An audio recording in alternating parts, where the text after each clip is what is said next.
2023. Please join the board in the pledge to the flag.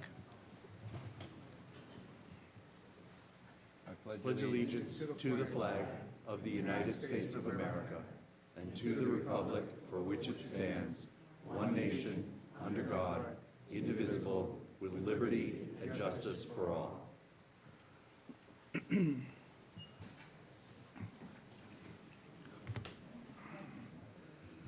I just want to note for the record, after the meeting, the board will be going in executive session to finish 16 Town Wharf. We didn't have time to complete that, and we didn't want to keep all you folks waiting too long. So we're going to go to license administrative notes first. Do we have any questions from board members? Did you want to take any of them separate?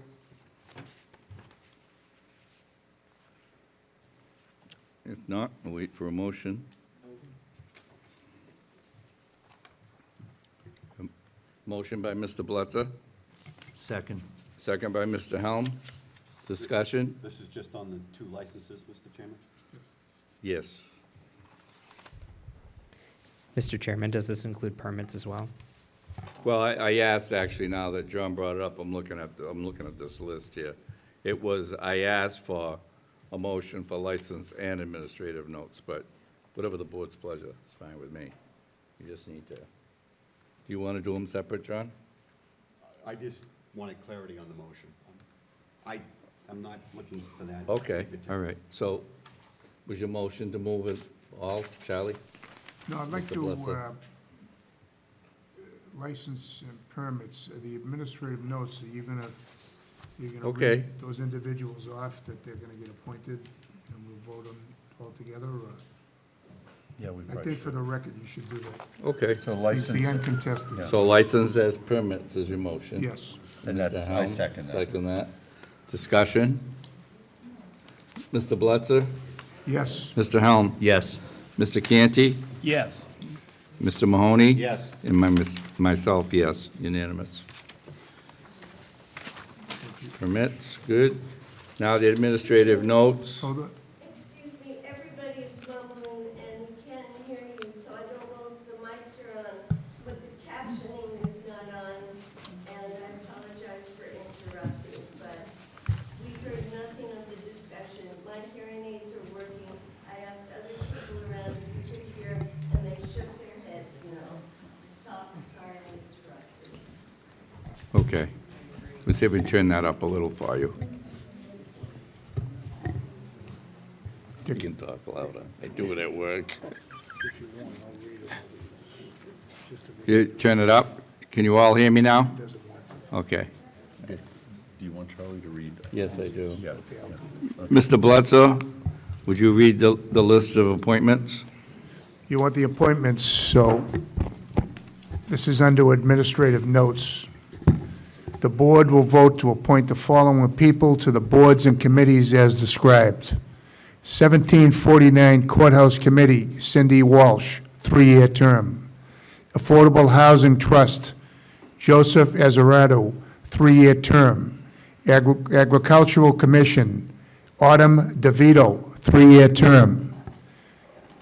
Agricultural Commission, Christopher Badeau, 3-year term. Airport Commission, Douglas Cruciati, 3-year term. Airport Commission, Ken Fosdick, 3-year term. Board of Health, there's 3 positions, David Golden, Teresa Reed, Deborah Zona, all 3-year terms. Building Committee, 2 positions, Thomas Fagazi and David Malaguti, both 3-year terms. Cable Advisory Committee, Paul McGee, 3-year term, as well as Sean Mullen, 3-year term. The Cemetery Committee, there's 3 appointments, Mary Avini, Frank Drollet, Everett Malaguti. The first 2 are Avini and Drollet, 3-year terms, Everett's a 2-year term. Center for Active Living Advisory Board, Kathy Castagna, 3-year term. Center for Active Living Advisory Board, Dan Holland, 3-year term. Cultural Council, there's 2 positions, Megan Champagne and Deborah Stobel, both 3-year terms. Energy Committee, Margie Burgess, 1-year term. Energy Committee, Everett Malaguti, Two-year term, Chris Mazzola, Energy Committee, two-year term. Energy Committee, John Mills, 3-year term. Jack Willett, 3-year term. And Ron Dobrowski, an alternate for 1-year term. For the Dog Park Committee, Sandy by Laura, 3-year term. I hope I didn't mess that up. But the Little Red Schoolhouse, there's 2 positions on that committee. Frank McKenna and Lawrence Whalen, they're both 3-year terms. The No Place for Hate Committee, Michelle Torella Ventura is a 3-year term. Plymouth Center Steering Committee, Harrison Quinn, 3-year term. White Horse Beach Parking, we have 1, 2, 3, 4, 5, 6, 7, 8, 9, 8 positions. It's Dawn Smith for 3 years. Christine Bosdick, 3 years. Nancy Carini, 3 years. Cheryl Damiano, 2 years. Ron Dobrowski, 2-year term. Charlie O'Rourke, 2-year term. Deborah Garriston, 1-year term. And Kelly McDonald for a 1-year term. Water Conservation is Christine Danielson for a 3-year term. The board will vote to amend the structure of the Energy Committee to have 5 full voting members and have up to 2 alternate members compared to the current 7 full voting members. The board will vote to authorize the request of an installation of a rainbow crosswalk on Water Street pending the completion of the water sewer interceptor improvement project as determined by the Department of Public Works. The board will vote to approve and authorize the town of Plymouth give exclusive vending rights to the Plymouth 4th of July Parade Organization for the 4th of July Parade and events held on Tuesday, July 4th, 2023. The board will vote to execute the fiscal year 2022 through fiscal year 2024 Police Department Collective Bargaining Agreement. The board will authorize the application for, and if awarded, acceptance of a grant in the amount of $60,683.61 through the Mass Interlocal Insurance Association. The board will accept a gift in the amount of $1,000 from the Harvard Museum of Science and Culture to the Marine and Environmental Affairs gift account for use towards future town environmental activities. The board will accept a grant in the amount of $510,603.84 from the Massachusetts Department of Health's Public Health Excellence Grant Program for a multi-community shared service public health initiative. And finally, the board will vote to approve and execute the partially executed letter agreement for 83 Court Street Memorial Hall with T-Mobile USA Tower LLC in connection with extending the lease until June 2024. I'll make a motion to approve. As a group, I second. Second by Mr. Helm. Discussion? Mr. Blutzer? Yes. Mr. Helm? Yes. Mr. Canty? Yes. Mr. Mahoney? Yes. And myself, yes, unanimous. Next, we have the board and committee appointments. The first one up is the Community Preservation Committee for 1 full seat, 1 3-year term. And we have 2 applicants, Joan Bartlett. Hi, Joan. And Betty Cavaco. Would you like to say anything, Joan? Mr. Chairman, I'd like to hear from the candidates. Yeah.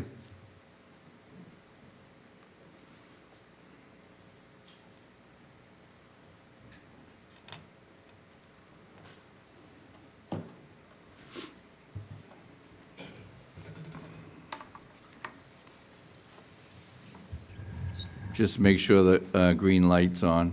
It is. Can you hear me? Yes. Okay. Thank you for hearing me today. I've been on the CPC for about 18 years, and I would very much appreciate continuing on for another term, should you like me to. Plymouth voted to accept the CPA more than 20 years ago. One of the things I'm proud of is strongly supporting a 1.5% out of the 3% surcharge allowed for property taxes. I felt it protected the taxpayers.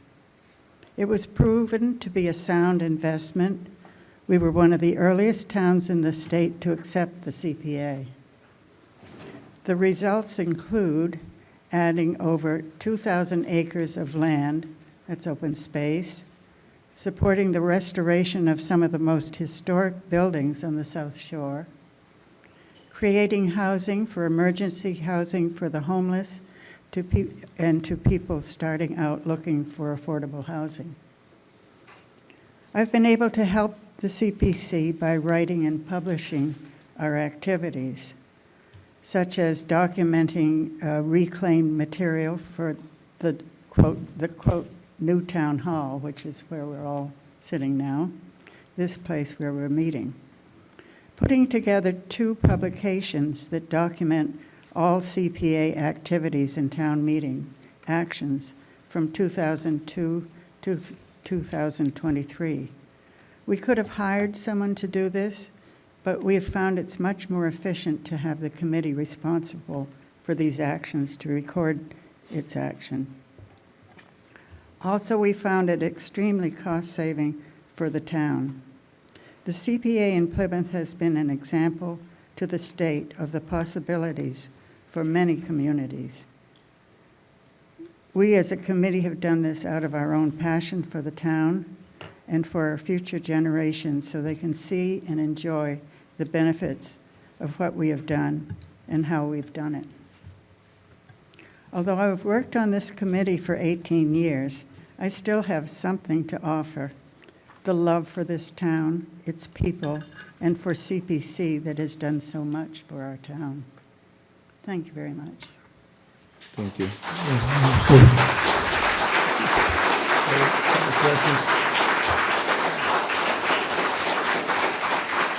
Hold on, Joan. Okay. Any questions from Yeah, Mr. Bartlett? Mr. Chairman. Charlie? Joan, first of all, I want to thank you for your years of service. 15 years volunteering you should be commended for that. Thank you. And I'd like to ask you, what's your greatest accomplishment on the CPC, and what is your biggest failure, do you think, with the CPC?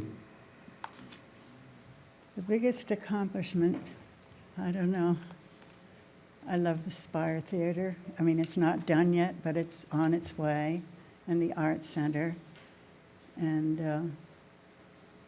I love the large amounts of open space we've saved for conservation. It's disappointing that it's taken so long for Stevens Field to happen, but I understand why it has. You know, we've had trouble with weather and just various things that have gone on that's held us back. Is that enough? No. That's what you want to say, that's fine, absolutely. yeah. Thank you. Any other questions? Seeing none. Thank you, Joe. Thank you. Mrs. Cavaco?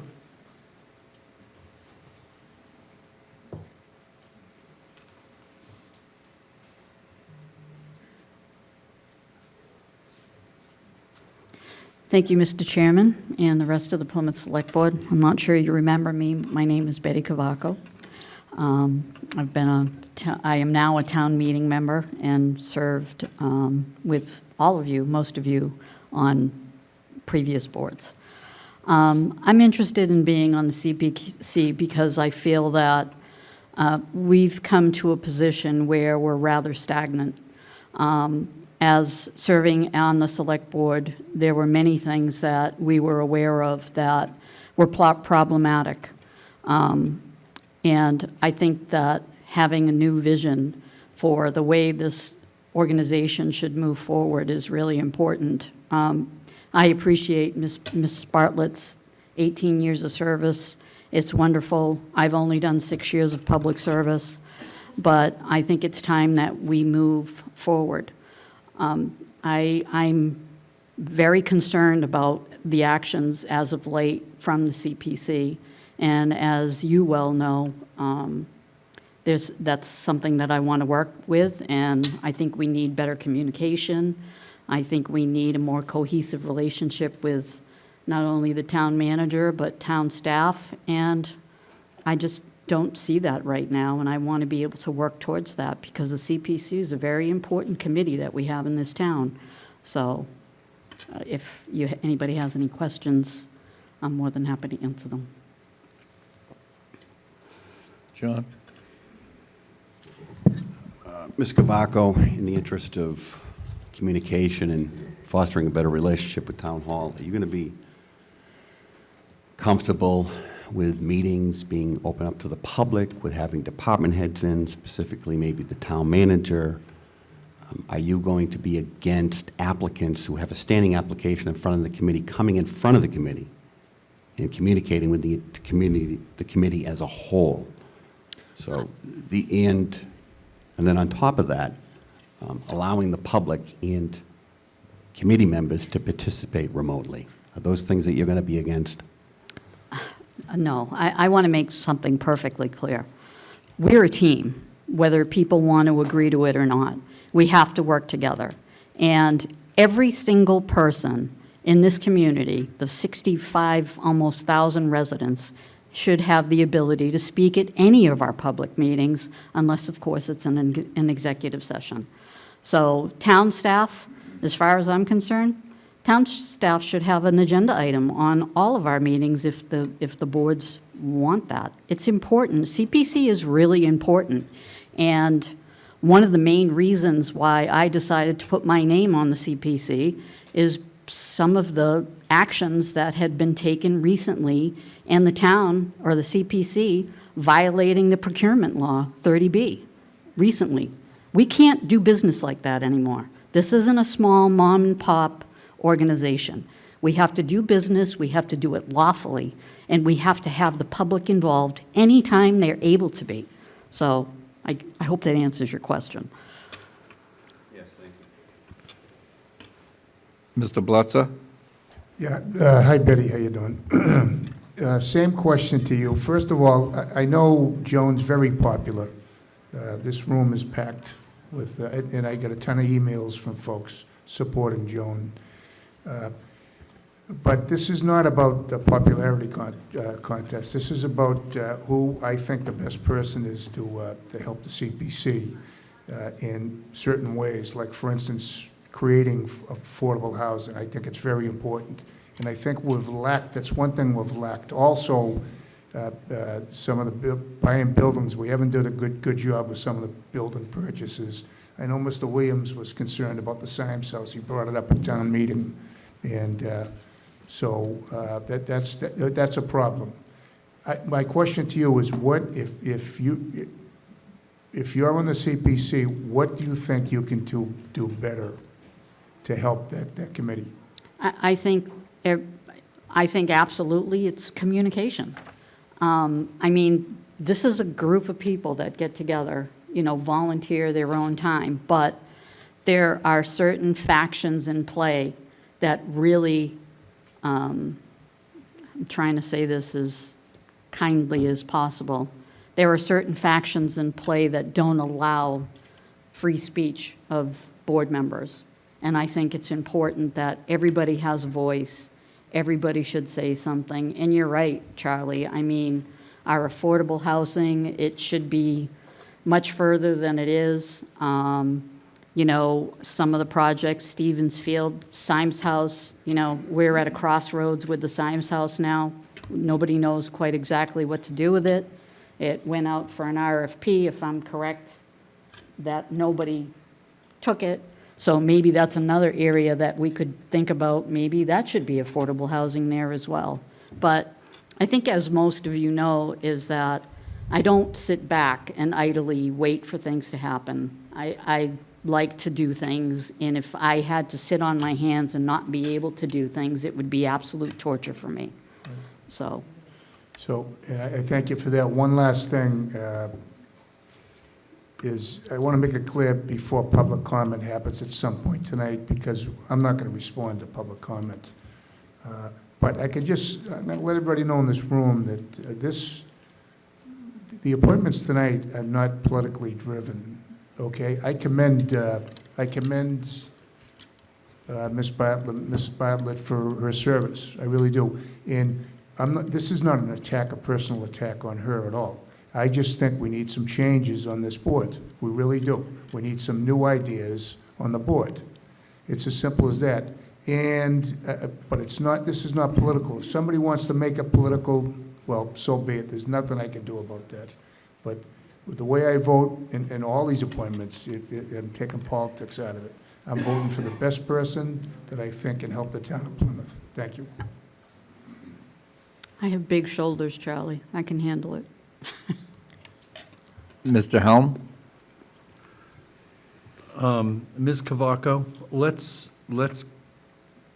take a specific look at a specific project, one that you're familiar with, I think everybody in town is familiar with, and I doubt that many people can call it a success, the Symes House. If you were on the CPC, during the years that was under consideration for the initial takeover, then for the ask for an additional, $3 million, what would you have done different, and how would you have seen that difference making the Symes House successful? Well, honestly, Harry, I'm going to be honest with you, and I attended many of those Symes House meetings. I was never in support of the town purchasing that home to begin with. As a matter of fact, I actually had the opportunity, if I personally wanted to purchase that house way back, maybe in John's time machine, for $175,000. So I would not have supported that. I still question where all the money went into that building, and now it reminds me of The Money Pit, that movie, The Money Pit. We don't know where to go with it. We had, I know, Mr. Zuccaroli and Ms. Bukes were on that committee to find best use. We've tried to find best use. There is no best use for it from what everybody is saying. So quite honestly, I don't even know where we should go. I think at this point, if I were just a resident, I'd be saying, take a loss and put it up for sale, because it's going to bleed the town dry. Unless we can make affordable housing, which would be my opinion, but it all comes at a cost. Yeah. Just a quick follow-up. So I guess this is a yes or no, Betty. Are you saying in your answer that there is nothing you believe could possibly have been done by the committee to actually make the Symes House a success, in your opinion? Which committee? The CPC. The CPC? I think they should have put, I think it should have been the original plan. They should have put a commercial kitchen in there. I think that would have been a revenue stream. I don't know if it would have been successful, because I'm actually surprised at the epic failure that it has become. So, I mean, maybe there are different things that we could have put in there, but everything that people were suggesting to put in there, because I was all for it when they were going to put in a commercial kitchen, because that is a revenue stream. And if people understand what that's all about now, that's actually a booming business to find some place for a commercial kitchen. But they took that out, and they kept taking out things that the residents were more concerned of. So as the CPC, if I couldn't have gotten everything that was intentionally there as a CPC member, I would have voted against the purchase of it. Thank you. Mr. Canty? Good evening, Ms. Cavaco. Good evening, sir. So in preparation for tonight's hearing, I went onto the town website, which is much more searchable than the old website. I looked into the town meeting archive, and I looked at the town meeting warrants for the past 8 years, back to April of 2015. CPC has had 79 articles over the last 8 years. building on a theme started by Mr. Bletzer and continued by Mr. Helm, I was looking primarily at the issue of affordable housing. Previously, having served on the Advisory and Finance Committee, I would hear all the CPC articles, and I thought that there was fewer affordable housing articles than there should have been. I think the data demonstrates that as well. A total of 49 units have been added in the last 8 years through CPC articles. In the last 3 years, only one article has come forward. Article 16A of the April annual town meeting of 2021 added 16 units at Carver Landing. Obviously, I ran recently on a platform of smart and balanced development. Affordable housing was a big part of that. Affordable housing provides a vital service to people that need it, as well as helping the town to avoid 40Bs that take away our ability to use our land as we would like to do so. So you mentioned in the Symes House, getting to my question, that you would like to see affordable housing there. Could you speak about affordable housing more broadly? Because I think personally, having seen these CPC articles over the years, that there's a lot of people on CPC right now that are very pro-open space, recreation. They do a great job on historic.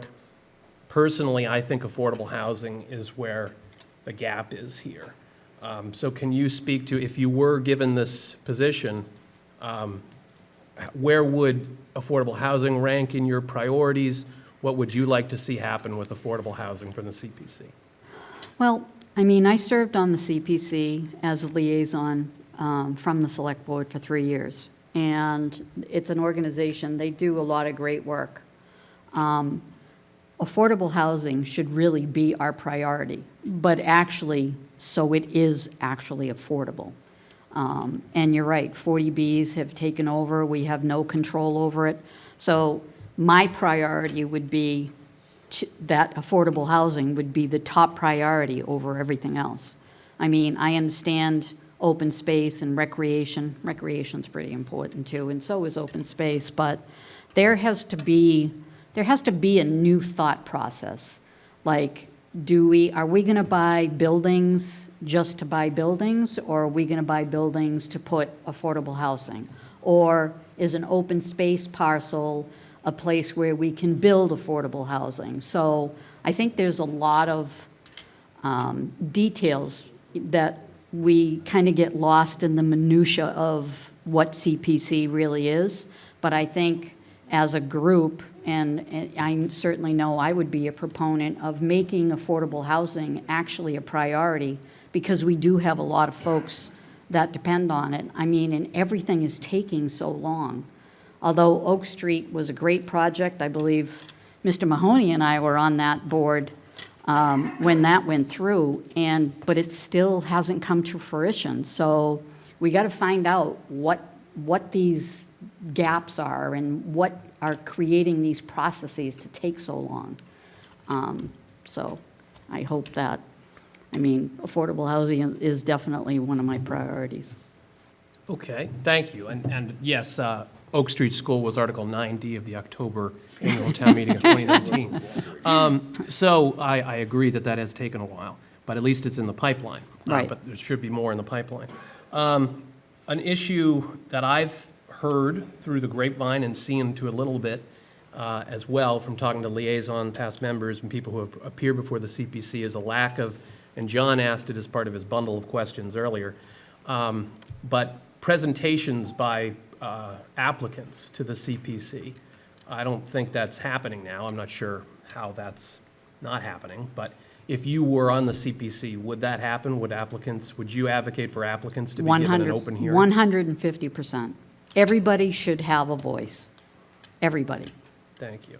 And then, most recently, the CPC did not put forward articles at the April town meeting. They missed a deadline that they were notified about. The select board actually, I was at the meeting, I wasn't on the board at the time, as you were.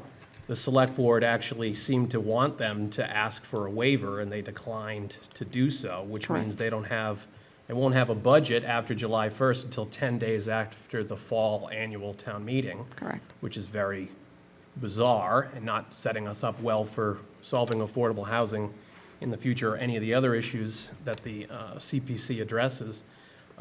If you were on the CPC, would you make it a priority that the CPC not miss any further deadlines? I believe that the CPC should have a 6-month, 6-month ahead of each. There's no reason why they have to wait for any certain amount of time, like 2 months before. Why not? We know what articles are coming forward. We know what the applications are. We should be putting those forward immediately. There shouldn't be a time frame, except, of course, for the deadline. But we could put that forward a year in advance if we wanted to, if we knew that's what it was going to be. So I don't understand the angst about waiting like a certain time to, drop the article. I think the longer something is out there and the more information that, town meeting members and boards and committees can gather, it just makes it that much more easily successful when it goes to past town meeting. So I believe it should be at least 6 months in advance from any deadline. Thank you. I'm a big proponent of deadlines, so I appreciate that. Thank you. Thank you. Any other questions from the board? Thank you. Thank you. So, are we ready to vote? No, we're not. Thank you. Mr. Quinto, can I, Yeah, you want to discuss it absolutely. now from the board on what we're doing? Yeah. Okay. So, just a couple of minutes here to explain my position on this issue. So, some of you know that I took a sabbatical. For 2 years, I came back, and what tradition is once the new board is seated, and I'm guessing, Mr. Chairman, this might happen in our next meeting, the committee assignments are doled out for the select board. And if somebody obviously leaves, then there might be 5 to 6 committee assignments hanging out there with nobody assigned to them for the select board. And, there might be a little horse trading going on, but then we figure out that what's happening there. I served with Ms. Bartlett before for almost a decade, I believe, from 2011 to 2020 on the CPC, a wonderful colleague. It was certainly an enjoyment to sit beside her in those meetings. As we went into the committee assignments last summer, I didn't go out of my way to get the designation for the CPC, but nobody stood up and asked for it, so Kevin, I took it.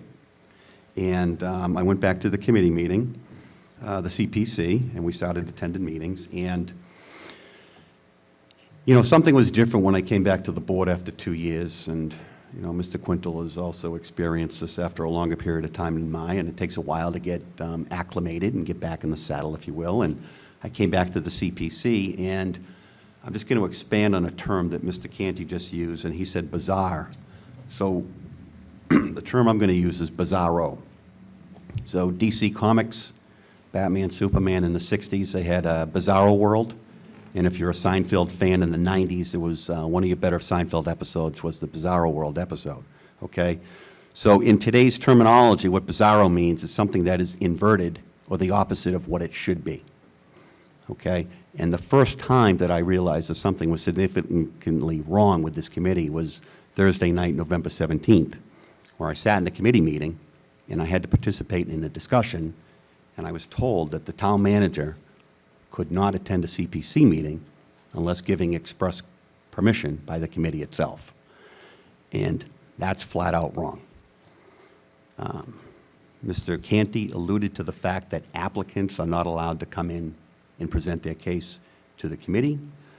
We are suppressing the First Amendment. It is not democratic. It is not open. It is not transparent.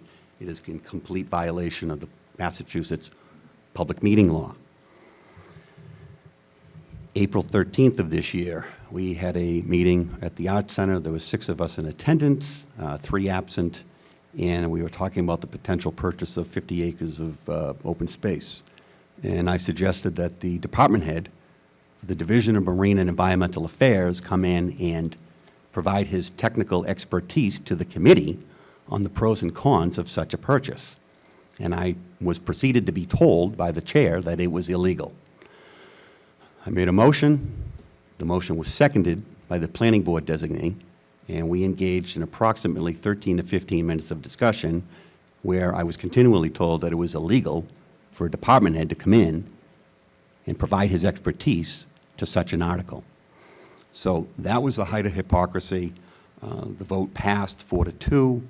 I can't explain, I can't validate, and to me it's disqualifying of those two individuals, including Ms. Bartlett, that voted against it.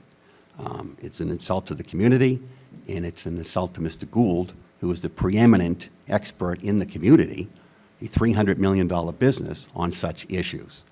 So I'll be voting for Ms. Cavaco.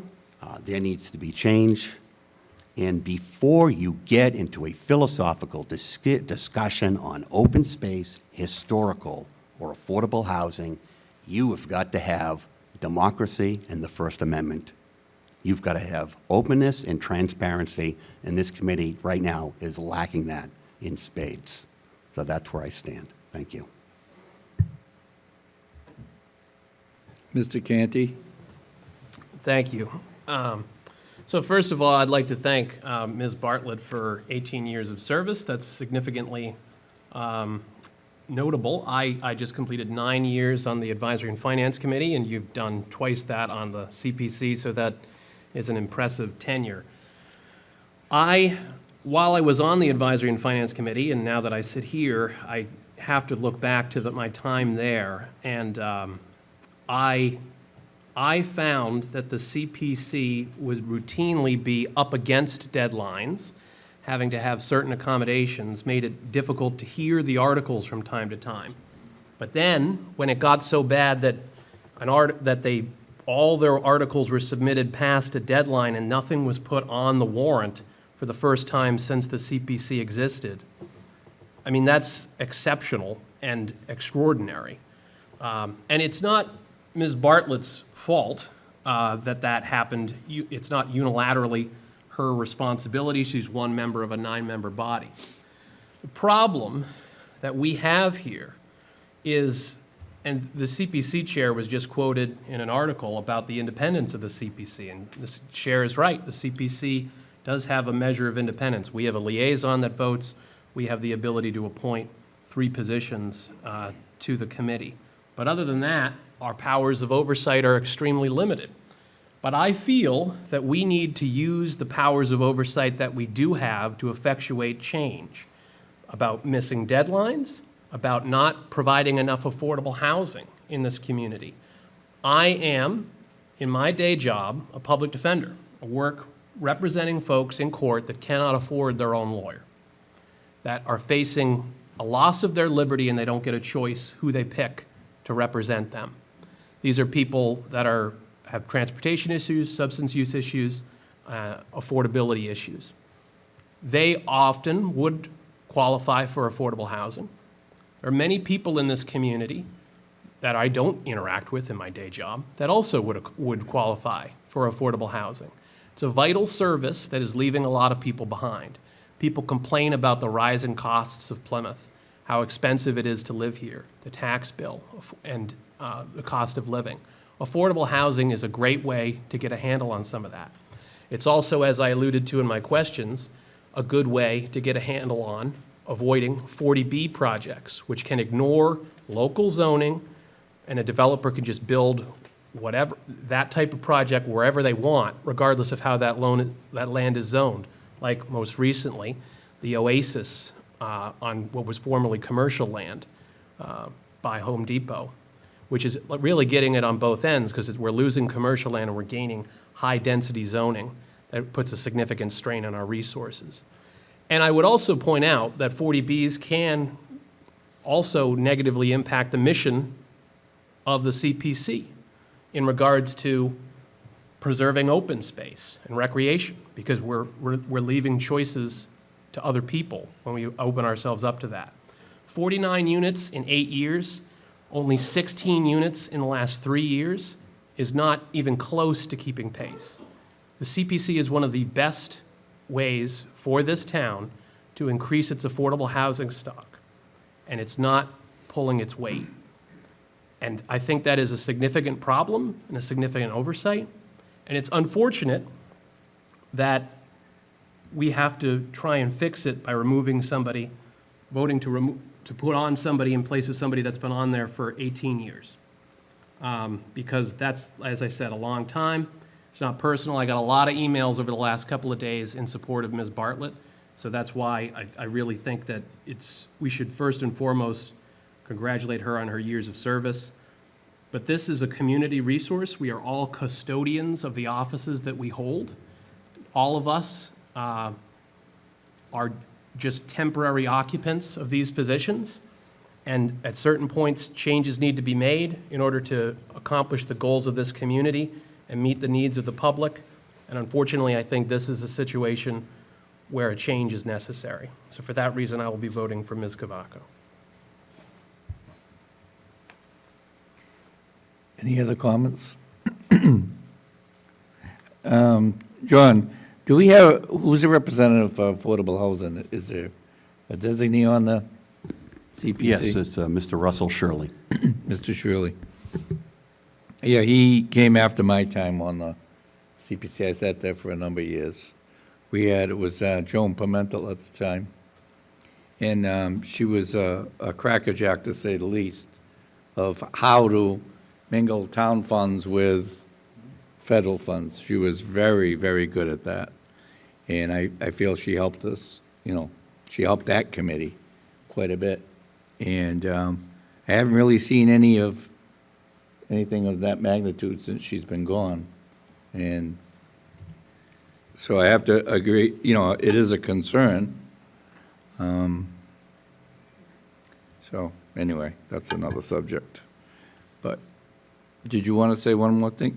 Sure, Joan, come on.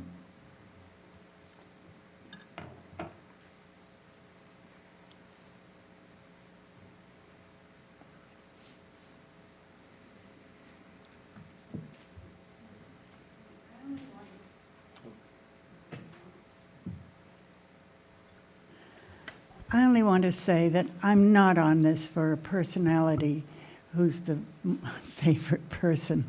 It makes me so embarrassed. I just don't like it. I only said the number of years I've been on the committee is because I've gotten to know a lot of stuff about the committee, and I care a lot, and have worked with wonderful people on the committee. I have to say, John, that your rudeness on almost every time you came in was very hard for most of us to take. You were very, very rude, and someone pointed out that one of the times you were there.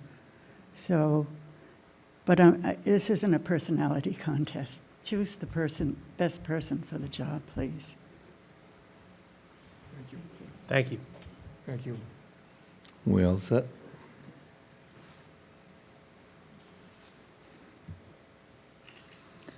So we have one full seat. It's a 3-year term. Joan Bartlett? One vote. Mrs. Cavaco? 4 votes. 4 and 1. Who's the one?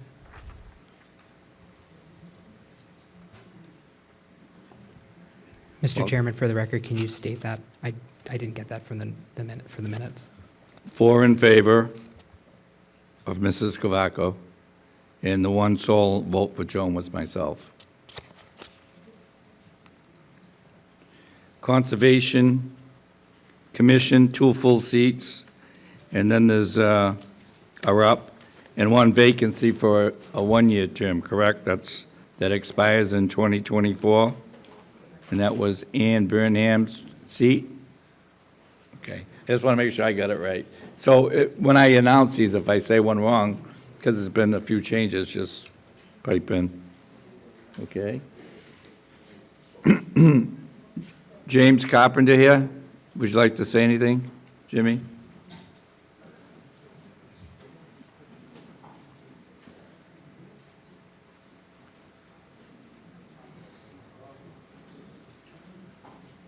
Hi, my name is Jamie Carpenter. I've born and raised in Plymouth. I've been a member of the Harbor Committee for roughly 21 years.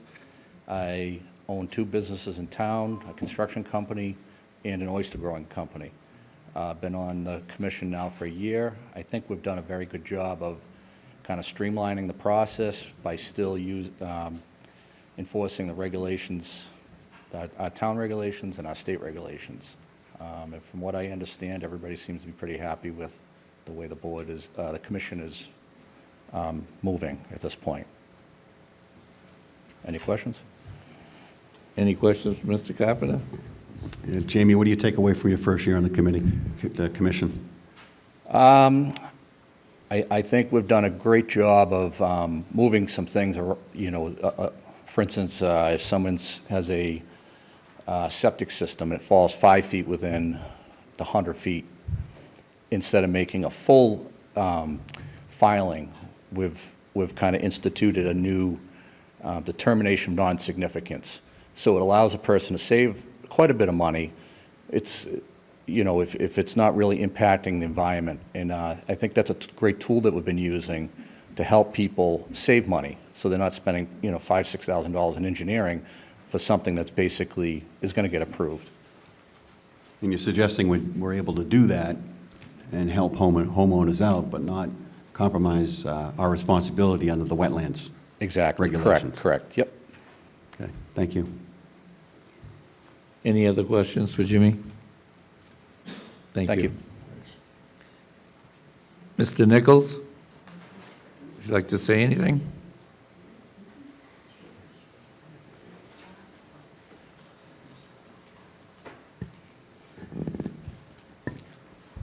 How's it going? My name is Lucas Nichols. I've been on the commission for 2 years. I think, I'm like Jamie, also, in the contracting business. So I'm familiar with a lot of the building and the zoning codes. In addition, I grew up on a pond. I grew up on Long Pond, and throughout my life, I spent a lot of time in the wetlands areas. So I'm familiar with the town, familiar with a lot of the areas affected. So that's it. Any questions, Mr. Mahoney? And Mr. Nichols, what are you taking away from your first 2 years on this commission? Well, Were you, when you were first appointed, was there anything that surprised you in your first few months? I think for the first year, things did kind of drag out. There was a lot of administrative stuff that, the meetings were quite long and kind of burdensome, I think, on everybody involved.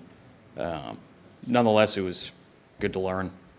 Since then, it's been a little bit more expedited, much more efficient. So I'd say that I've learned one way and then I've learned another way. And I'm not saying one's right, but. Can you please speak into the microphone? Thank you. Okay. Thank you. Any other questions, comments? Thank you. Is Mr. Howard here? Yes, I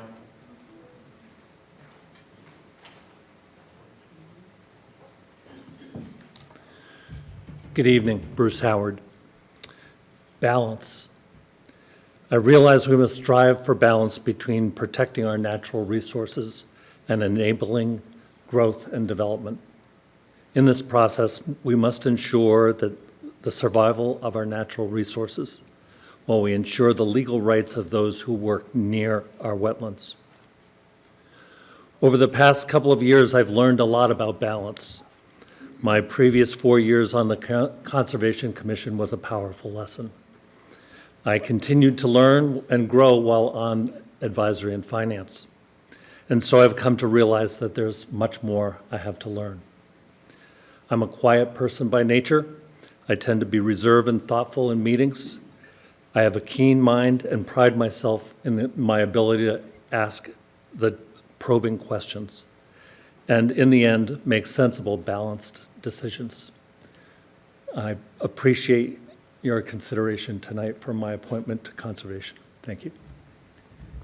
Any questions for Mr. Holt? Mr. Howard. Mr. Howard, excuse me. Thank you. Thank you. Is Mr. Holt in here?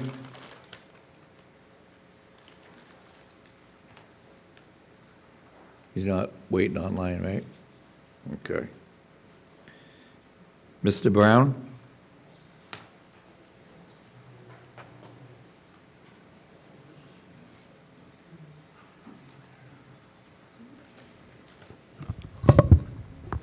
Good evening. Thank you for having me here tonight.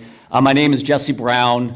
I'm a resident of Plymouth for over 25 years. I was a Marine Corps veteran, business owner, and co-founder of a nonprofit organization, all in Plymouth.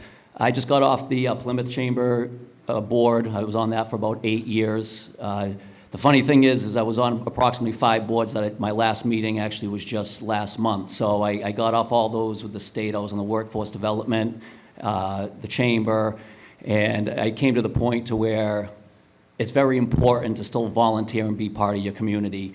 And with this actual committee right here, where I find it important is that you have to have the experience, but I also have the firsthand knowledge of this area. I'm a resident, also have a house down at Long Beach, so I see this stuff firsthand of the impacts of how everything happens. I also own another property on the beach, so I see this. But more importantly, you know, when you go into that construction aspect, my business that I have is a wireless construction business, so I deal a lot with conservation I'm actually just texting right now with people up in Mendon because we're dealing with that right now. So the experience with it, but to have that cohesion of still moving forward, but protecting our environment is extremely important, but you need that experience, that people that have actually been in that arena. So any questions? I appreciate it. Mr. Blitzer, then Mr. Mahoney. Hi, Jesse, how you doing? How you doing, sir? I don't know you, so let's get that straight, right? We've Perfect. never met, okay. But you have a house on the beach. I don't want anybody to think that that's going to be a conflict. Would you think that would be a conflict with being on the conservation, having a property like that? I think that's a benefit. Okay, As I said, firsthand knowledge, being down there, and if it's impacting you directly right away, you're going to bring that to the board. and I agree with you on that. I agree with you. That's why I wanted to make it clear, I've never met you before, so I think it's an asset, you having a house on the beach, because you see this thing firsthand, but, so anyway, that's all I wanted to get that clear. Thank you.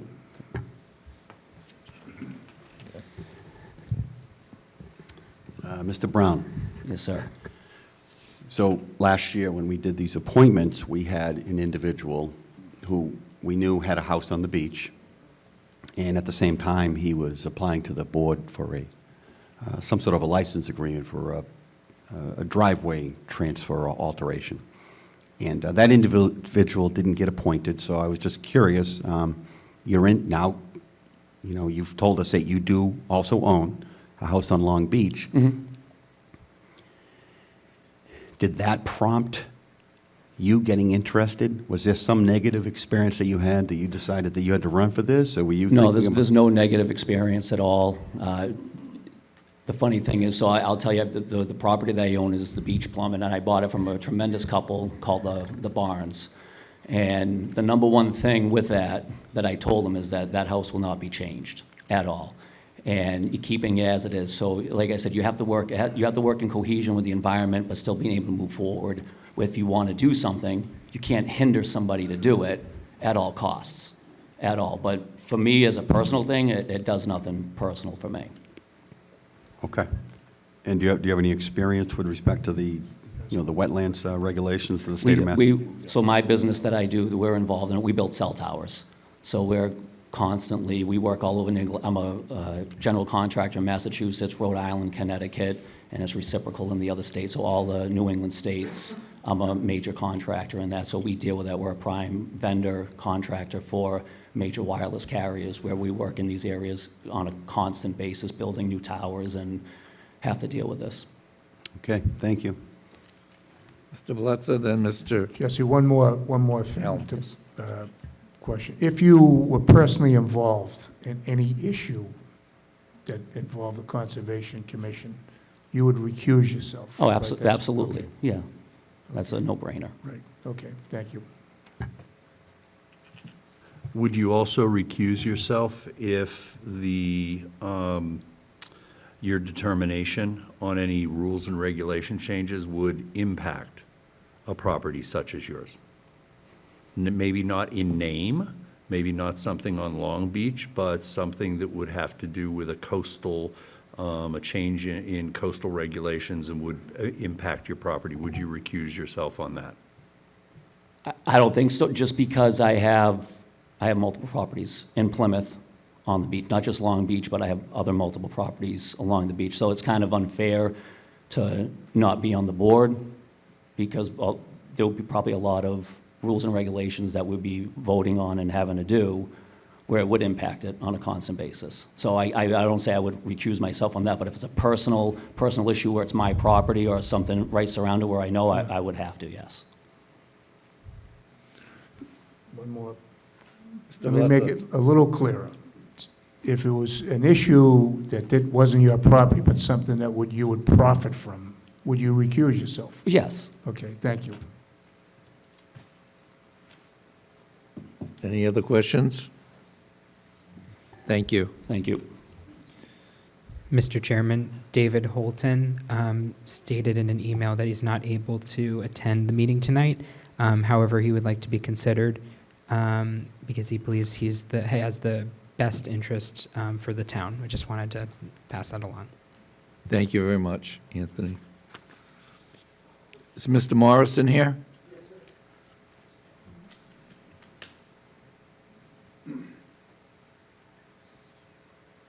I'm Walter Morrison, former business owner in this town. The reason why I have not applied for any positions in the past is I viewed it as a conflict of interest. I had previously sold in my business career many different departments, environmental, tree and park, too many, schools. Now that I'm retired, have no interest at all in Morrison's Home and Garden, I felt as though I could finally step forward. Past experience that may be relevant to this is that, one, I've been selling to the industry that would help relieve conditions where the Conservation Commission would be involved, being plant material, means of helping erosion control, things of that nature. Also, more importantly, I've been involved with the cranberry industry for a number of years. 12 years ago, I represented Federal Furnace Cranberry with a situation of, we'll call it green water at White Island Pond, if any of you people remember that situation. There were two cranberry owners, A.D. Makepeace and Federal Furnace Cranberry, that had bogs in the northern end of that pond. It was a bad situation. It was an almost 3-year process of working with the White Island Pond Homeowners Association, the state, and actually various departments within the state, both DEP and SMAS down at UMass University down in Dartmouth. A lot of studies were done. Very important, at least in my mind, is a lot of science was done, and the situation was corrected. I think I've demonstrated over the years the ability to cooperate and get agreement through with various groups. I've been involved in the outside forever, basically. I think I can add something to the knowledge level. 2 years ago, I was certified for invasive plant management by the state. I think this is, I can bring some technical expertise to this board. And that would be it. If there's any questions, happy to answer. But the main, one other aspect in terms of Federal Furnace is we have recently sold that farm because there is some land in the town of Plymouth, even though it's a Carver-based cranberry operation. There was some acreage that resided in the town of Plymouth next to Federal Pond that the town of Plymouth owns. That farm has recently been sold to a Duxbury grower. So I would have No conflict of interest at all. Any questions for Mr. Morrison? Thank you. Thank you very much. Is Mr. Wright here?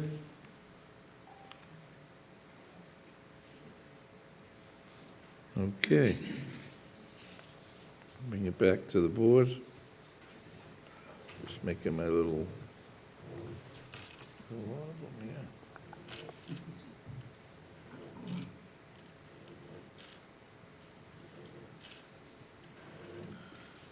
Okay. We'll do one of the 3-year terms. There's 2 of them, actually. So we'll do those 2 first. So, I'm sorry. Go ahead, Mr. Chairman, just for clarity, we have 2 3-year terms, Right, and 1 1-year term. just filling the last year on a 3-year term, okay? Yes. I We're brought just gonna that do up one at a time. before. Yeah. I actually got that right, John. Okay. Thank you. Okay, starting from the top, for one of the 3-year terms, James Carpenter, incumbent. I'm just going to do roll call. Mr. Bletzer? Yes. Mr. Helm? Yes. Mr. Canty? Yes. Mr. Mahoney? Yes. And myself, yes. Congratulations. Lucas Nichols, This would be the the second. second. 3 terms each. Mr. Bletzer? Yes. Mr. Helm? No. Mr. Canty? Yes. And Mr. Mahoney? Yes. And myself, yes. Congratulations, Mr. Nichols, I'm sorry. 4 in favor, Mr. Helms in opposition. So we have the 1-year term, which expires in 2024, and I believe it was Ann Burnham's seat, correct? Okay. Mr. Howard, Yes. 1 vote. Mr. Canty? I'm assuming there's 4 noes, correct? Okay, well, doing just for the roll call? record, yes. All right, Mr. Bletzer? No. Mr. Helm? No. Mr. Canty was a yes. Mr. Mahoney? No. And myself, no. Mr. Brown? Mr. Bletzer? Yes. Mr. Helm? No. Mr. Canty? I already voted, so no. For the 1-year term. Yeah, that's right. This the is, I third one. casted my vote for Mr. Howard. Bruce I can't- Howard. Okay. Can't keep Oh, voting. you did it? All right. Yeah. And I'm gonna cast my vote for Walter Morrison III. So I'm a no on Brown. I'm gonna go for Walter. So we have Mr. Bletzer for Brown? I'm voting for Brown. 1 for Brown. Okay, so we have 1 for Mr. Howard, 1 for Mr. Brown, and 1 for Mr. Morrison. Make that 2 for Mr. Morrison, please. 2 for Mr. Morrison, and make that 2 for Mr. Brown, myself. Okay, so we have to do it again, correct? Okay, Say it again, Dick. Yeah, 1 for Morrison. no, 2 for Morrison, Yeah, 2 for Brown, and 1 for Mr. Howard. okay, I'm sorry. That's all right, don't be sorry. So, Mr. Howard? Mr. Bletzer? No. Mr. Helm? No. Mr. Canty? Yes. Yes. Mr. Mahoney? I'm sticking with Walter Morrison again in this round. So I'll go no here for Mr. Howard. Okay, no. And myself, I'm going to go with Mr. Brown. And like the last time, my vote is for Mr. Morrison. Okay, So now we have We're exactly 5 votes. Now we gotta vote again. All right. Vote again. So I'd make a motion that we have a runoff between Yes. Mr. Brown and Mr. Morrison for the 1-year seat. Second that. okay, We need to vote on the motion. yep. Mr. Bletzer? Yes. Mr. Yes. Mr. Canty? Yes. Mr. Mahoney? Yes. And myself, yes. So all those in favor of Mr. Brown, Mr. Blitzer Yes. and Mr. Helm No. and Mr. Canty No. and Mr. Mahoney? No. And myself, yes. And Mr. Morrison. Mr. Blitzer is a, No, I voted for. right. So it's going to leave Mr. Helm Yes. and it's going to leave Mr. Canty. Yes. And myself, yes. And yourself, yes. So Mr., yes, okay. So we have Mr. Helm, Mr. Canty, and Mr. Mahoney in favor of Mr. Morrison. Okay, congratulations. All righty. Harbor Committee, Mr. Chairman, just for a recap, so for the minutes, we have James Carpenter for the full voting seat right? for a 3-year term. Yes? Lucas Nichols, full voting seat, Yes. 3-year term. And then we have Walter Morrison, 1-year term, full voting seat. Yes, Thank you. you're welcome. Harbor Committee, 2 3-year terms.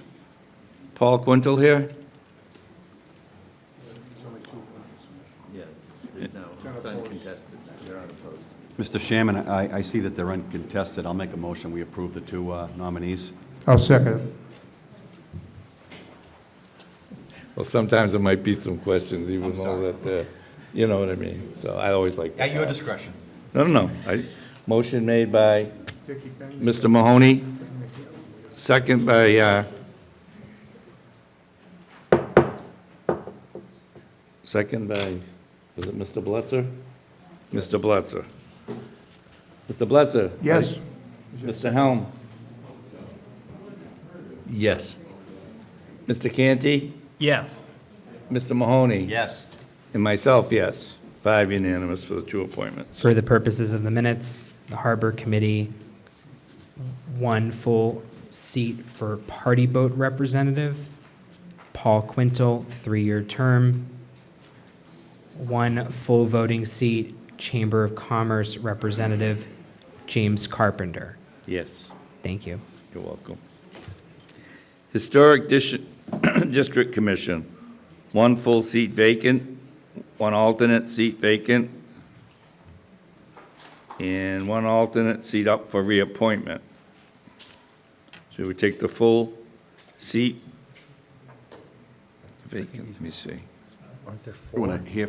1, 2, 3, yeah, and 1 alternate seat up for reappointment. So, Mr. Chairman, we have 1 full seat that is vacant, 1 alternate seat that is vacant, 1 full seat, and 1 alternate seat that are up for reappointment. So, in total, we have 2 full voting seats for 3-year terms, and 2 alternate seats for 3-year terms. And we have 2 incumbents. We have an incumbent that is a full voting seat, Mike Tubin, Mr. Tubin, Ms. Canducci, who is currently an alternate, but requests a full voting seat. And then we have 3 others that are interested in appointment.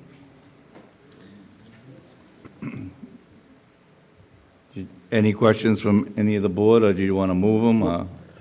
Well, look, there's 5 candidates. I'd like to hear from the candidates. Okay. Just checking. So we got Mr. Tubin? 5 candidates. 4.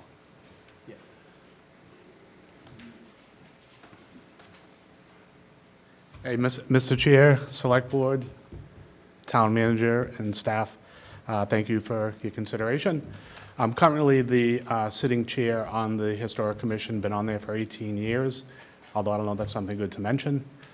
And since I've been on it, we've developed the Historic District Guidelines in 2007. We've passed a demolition delay bylaw 7 years ago. We're in the process of updating the historic district guidelines because they are over a decade old. We're actually in the process as well of expanding the historic district. We've heard, obviously, dealing with the marina project, and we've heard the select board show an interest in expanding the historic district. So actually 2 weeks from now, 2.5 weeks, we have a meeting in this room, a public hearing to introduce the historic district expansion. So looking forward to that. The 18 years I've been on it, I think I miss my birthday every year, if it falls on my birthday. I really enjoy, it's exciting. I love hearing the cases, being a part of the historic preservation in Plymouth, and hope to continue. Mr. Mahoney? So, Mr. Tobin, you have touched on the question I'm going to ask of all 5 candidates if they're here tonight. So obviously, you're in a position where you've been on the commission, so the question would have been, what have you done as a current member to, investigate and bring forth the potential expansion of the downtown, historic waterfront district? And then obviously, for people who aren't there, I'll ask them, what would they do so that they're not caught off guard when they get up there? So that's the only question I'm going to have for all 5. I don't know if you want another bite at the apple to expand on, what you just said. Yeah, we brought on a historic consultant, Christopher Skelly, who spent over 20 years with Mass Historic. He put together the first part of the expansion process, which is a historic study of the area. So we have the draft result of that, which we're going to present, as I mentioned, in 2.5 weeks to the public. And once we have that public hearing, we'll see what the response is from the town. He's going to be there, the historic consultant. We have a PowerPoint presentation put together talking about the benefits of being in a historic district. So as long as we have public buy-in to it, which I hope we do, then we'll proceed with some future public hearings and hopefully bring it to town meeting. It probably wouldn't make it for the fall, so probably for the spring. Okay, and now, are you in contact with Mr. Senesi with respect to social media communication to promote the meeting that you're talking about in this room? We haven't yet. We just sent out a mailing to the abutters, to the affected houses in the district, in the abutters. That's probably our next. I'm working with Lee Hartman in the planning and development, and we've had discussions about that. So there probably will be discussions about social media. And Now, is that meeting going to occur in the evening or during the day? 6:30 6:30, okay. on a Thursday, and it'll be in this room. Okay, And, all right. Mr. Tobin, thank you. Yeah, thank you. Any other questions for Mr. Tubin? Mr. Helm? Mr. Tubin, can you speak to the residents about how the 5 Water Street project turned out the way that it did? I voted And against. also, were you happy with it? I voted against it. It was I think a 3-2 vote. So I was one of the dissenting votes on that. I spoke at length against it, tried to get the board to consider waiting. I wasn't happy with what was being presented. And I and Julie Berry, who has since left the commission, spoke for about a half hour on why we shouldn't allow that massing, and didn't approve of the project, but it still passed. Why do you think it passed? I can't speak to how other people voted, but I think people, I understand that, but I'm asking for your perception on why 3 people voted for that.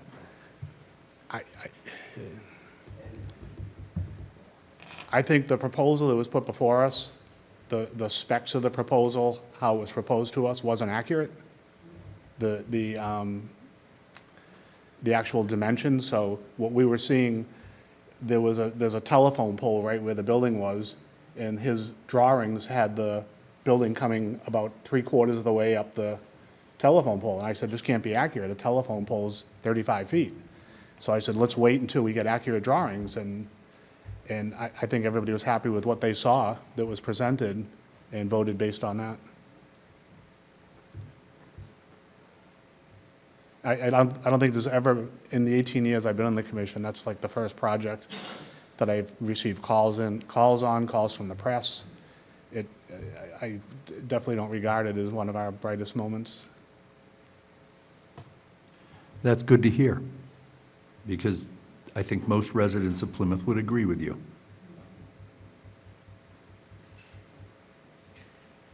Any other questions or comments from the board?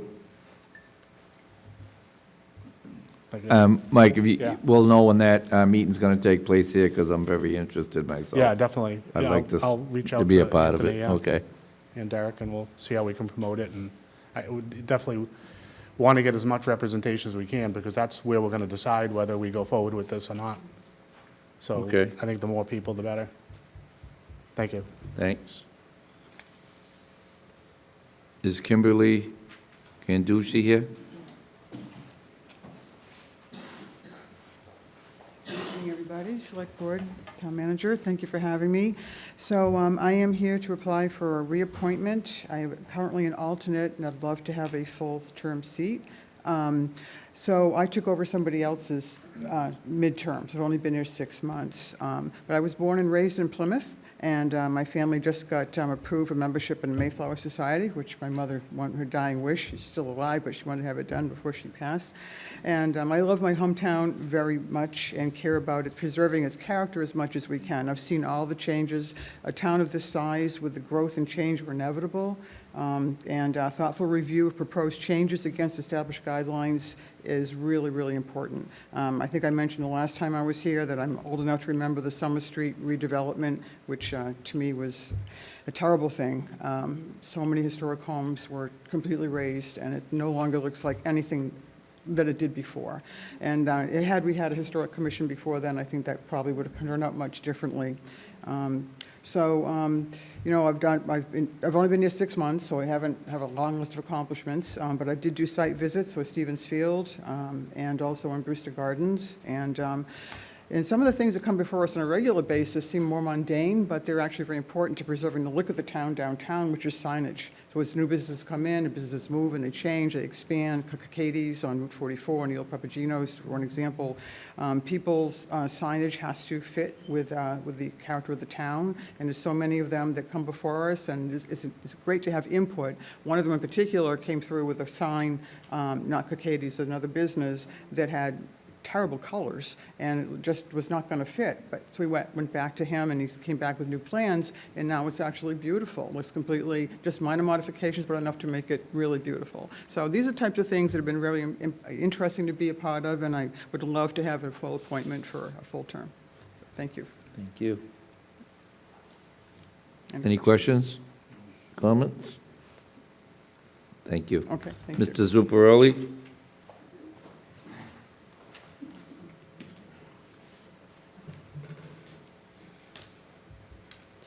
Good evening. Thank you.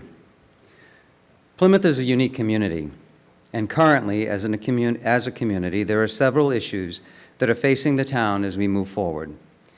The Historic District Commission is a commission that would have a pivotal role in determining what our town will look like going forward.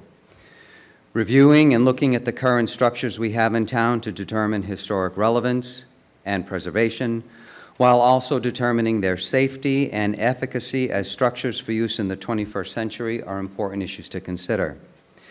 Paying attention to the buildings that are in town that go beyond the 17th and 18th century will need attention and preservation as well. Many of the structures that were important parts of the town's historic period are beginning to and have been seen as buildings that can be used for multiple purposes. These structures deserve attention, as well as those that are 300+ years old. Let us not forget new construction. I believe it is important that our past inform our future. While the contrast of modern architecture juxtaposed to historical structures work in some communities, I do not believe that our town is such a community, at least not in the historic district, which I believe should be expanded, will work in this town. Looking to our past, acknowledging the need to expand and grow, and seamlessly moving into the future are some of the reasons I would like to serve on this committee. I believe that my knowledge of aesthetics, the ability to work with and compromise with others on the committee, the ability to ask the right questions at the right time would serve well on this committee. Finally, as I seek to become more involved with the town, I believe that serving on a committee that I have a passion for would be a benefit to all other committee members that need to interact and other committees that need to interact with the Historic District Committee. I am an educator. Prior to becoming a reading and language arts professional, I was a fine arts teacher. Helping students bring out their creativity and pushing them to grow was something I enjoyed very much. As a fine arts student, I was especially interested in 18th and 19th century art and architecture. The attention to detail has served me well personally and professionally. I have been an educator for over 20 years, and in that capacity, I have enjoyed sharing knowledge, helping students find their passion, instilling in them a passion for learning, all while being a lifelong learner myself. Personally, I have also been a lifelong resident of Plymouth. I have seen the town grow and change over the last 5 decades. I have seen the new replace the historic with little attention paid to the beauty, charm, and dignity of what has gone before. I see the need to grow carefully and measuredly, attending to the detail of the past and seamlessly blending into the present and the future. For me, this is personal. My role as an educator is to teach and learn, to question and share. These personal and professional experiences are the things that I would bring to this committee. Educationally, I hold a Bachelor of Fine Arts in Education, a Master's in Elementary Education, Literacy and Literature, and a Certificate of Advanced Graduate Study in Developmental Reading, Spelling, and Writing. This, again, I believe, demonstrates a passion for learning, knowing what questions to ask, when, and knowing how to share information. Another key component to being a good teacher is being a good listener. Hearing and seeing what my students need and want are skills that enhance the learning process. Being able to listen to others, find common ground and meaning are the same skills I would bring to this committee. Not as someone seeking to develop and grow, while these are important and necessary, I believe that having a person who can attend to detail, listen to others, and find consensus are necessary skills. My experience in serving the town are as follows. I am a member of the Advisory and Finance Committee. I am a member of the Symes House Task Force. I was a member of the working group that redrew the precinct map for the town, giving us 18 precincts. And my very first experience working with the town was sitting on the Design Selection Committee when I was a student at Bridgewater State University. I am seeking reappointment to the Advisory and Finance Committee and would be happy to accept whatever appointment this board chooses to give me. Having said that, I'd be happy to answer any questions.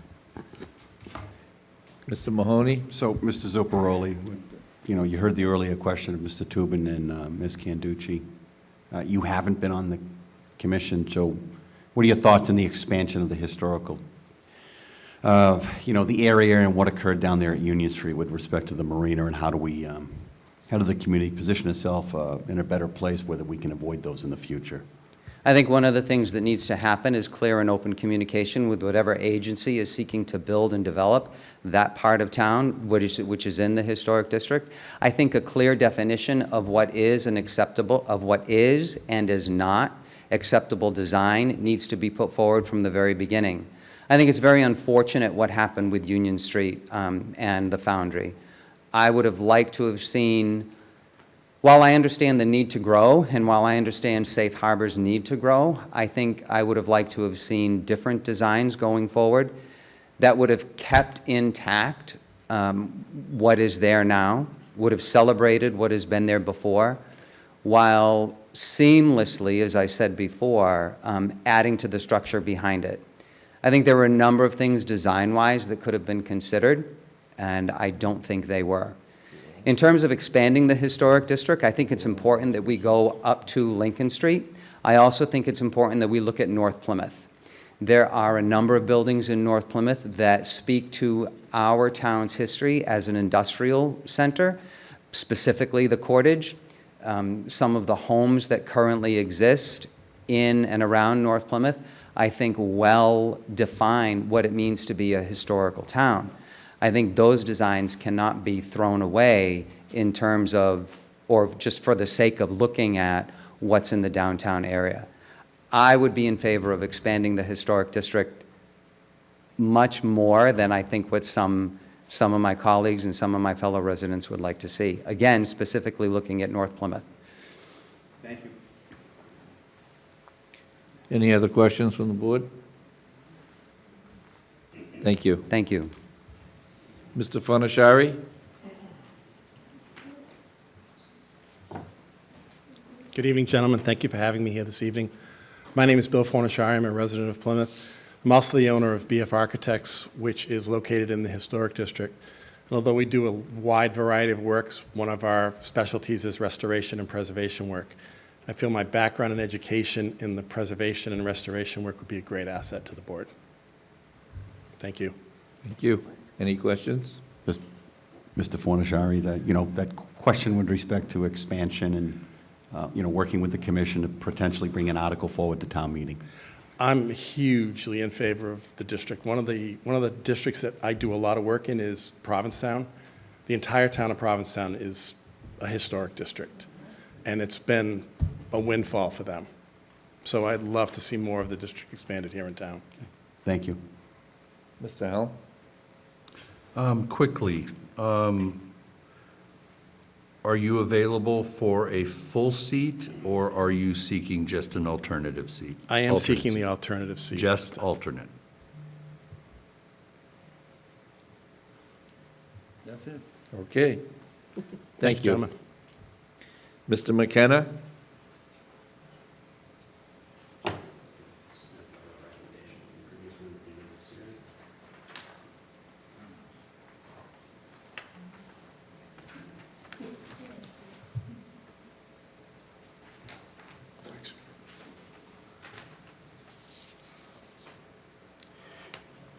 Good evening, gentlemen. My name is Charlie McKenna. Now, unlike the gentleman that has spoken before me, I'm not a lifelong resident of Plymouth. In fact, I am a transplant here. My wife is a lifelong resident, and she dragged me down here. I'm a North Shore guy some 6 years ago now.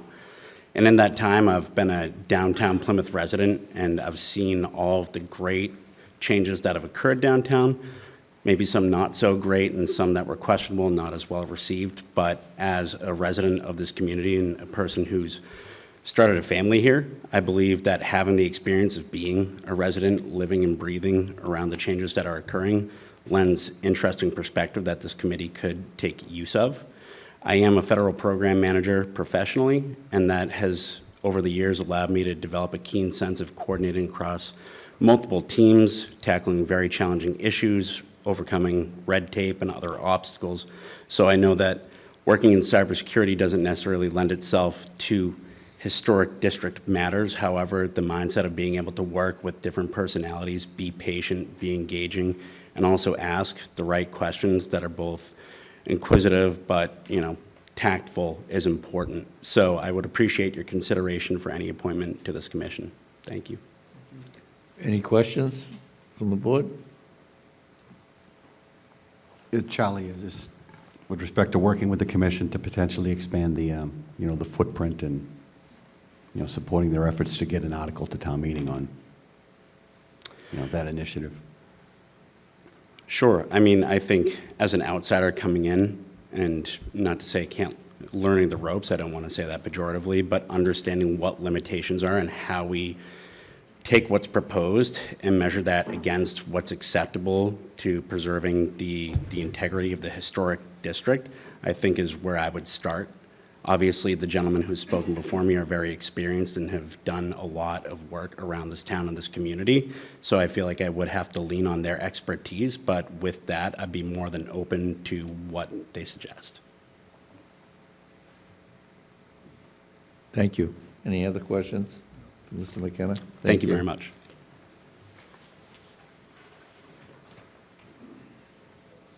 Okay, so for the Historic District Commission, we have 2 full voting seats, 3-year terms, and 2 alternate seats, 3-year terms. So we'll take the full, the full voting seats first. Going one at a time? Yes. Unless somebody wants to make a motion, you know. Okay. Mr. Tubin, Mr. Bletzer, No. Mr. Helm, No. Mr. Canty, Yes. and Mr. Mahoney, Yes. and myself, yes. That's 3 yeses, 2 noes. The noes are Mr. Bletzer and Mr. Helm. So that's 1 full-term seat. Kimberly Canducci, Mr. Bletzer, No. Mr. Helm, Yes. Mr. Canty, Yes. Mr. Mahoney, Yes. myself, yes. That's Mr. Bletzer in opposition, and the other 4 in favor. So that's the 2 full-term positions. Congratulations. Now we have 2 alternate seats, both 3-year terms. So if you just give me a moment here. Get a little graph. Mr. Zuparoli, Mr. Bletzer, Yes. Mr. Helm, Yes. Mr. Canty, Yes. Mr. Mahoney, Yes. and myself, yes. Unanimous, 5. That's 1 seat gone. Now let's start the second seat. Mr. Fernashari, Mr. Bletzer, Yes. Mr. Helm, Yes. Mr. Mahoney, Yes. I'm sorry, Mr. Canty, That's okay, yes. and myself, yes. It's unanimous. So we have 2 full-time seats, 2 alternate seats, and Mr. McKenna, please reapply maybe for another committee, because I like a lot of what you said, and it's nice to see people getting involved, and that we have a ton of things that are open, and I mean that sincerely. Natural Resources and Coastal Beaches Committee. 1 full seat for a neighbor of Morton Park, and 1 full seat for a neighbor of Long Beach. 2 3-year terms. Am I doing better now? All righty. Mrs. Fagazi? Stephanie?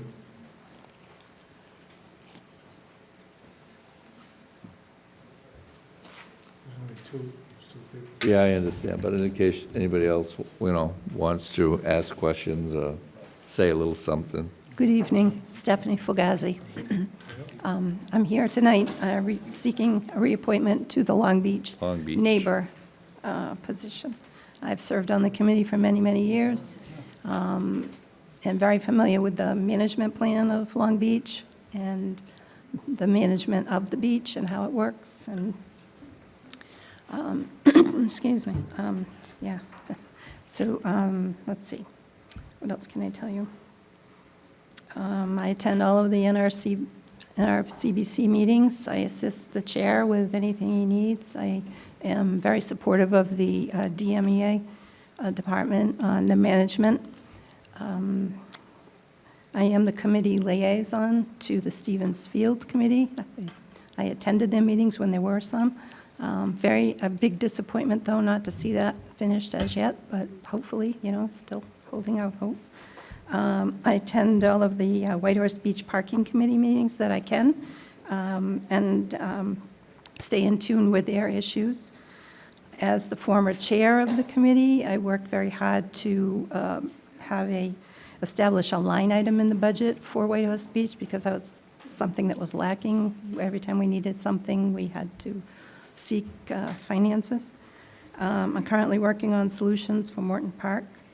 Through the through the years, I've served on the various various committees, and working to find a balance for people to be able to use Long Beach, and and with the conservation restrictions and the limitations that the management plan placed on usage.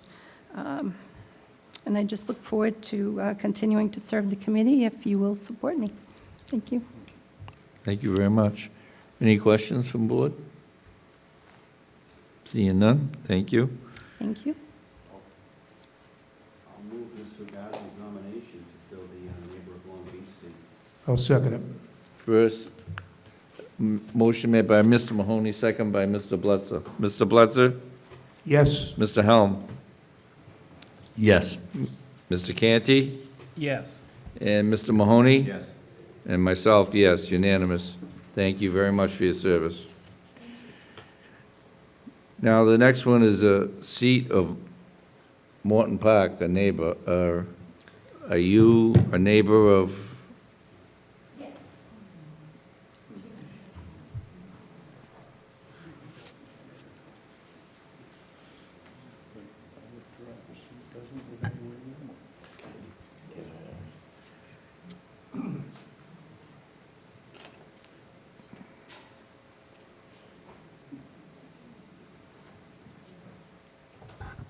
Hello, my name is Irene Caldwell, and I'm applying to be on the committee as a representative of the public on many of our Okay, well, committees. with What? all due respect, that's not what this is. You have to be a neighbor in Morton Park. Is not Precinct 1 it's in the not a area of large- Morton Park? What's your address now? That means that there's no representative for the public on any of the committees that has anything to do What we'll with- do is we'll re-advertise it. Well, I'm very disappointed that the public doesn't have a seat at any of the tables regarding any of the recreational facilities that are of use to the public. And it means that nobody speaks for us, not in the Open Space Committee, not in... Okay, we're gonna, the applicant was for a neighbor of Morton Park. You have to live in Morton Park or be a neighbor. So I don't want to get in and, point of order. It didn't say that on the application. You're all set, thank you.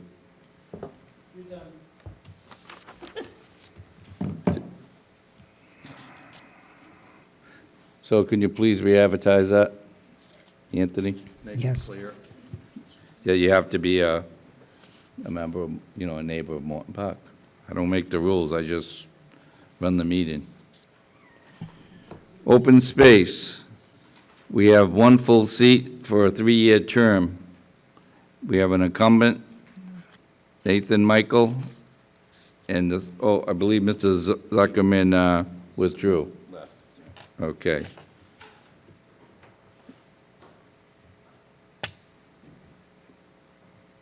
Is Mr. Michael here? Do you have a motion from the board? He is. He's Oh, sorry. via Zoom. Okay. One moment.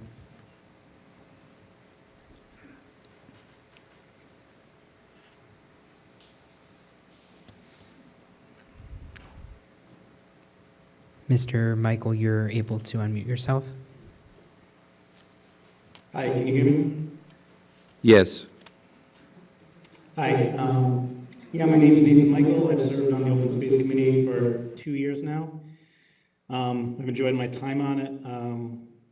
I initially joined because I have 2 young children and we hike multiple trails in Plymouth regularly, and I just want to be a part of it and, help preserve the land that we use so often. So I appreciate the consideration. Thank you. Any questions from the board? Board members? Seeing none? Mr. Blitzer? Yes. Mr. Helm? Yes. Mr. Canty? Yes. And Mr. Mahoney? Yes. And myself, yes, unanimous. Thank you. The last one we have is the Zoning Board of Appeals, 2 full voting seats, and it includes 1 vacancy, 2 3-year terms, excuse me. And the incumbent is Mr. Maine. Is he here? Would you like to say anything, Buster? Good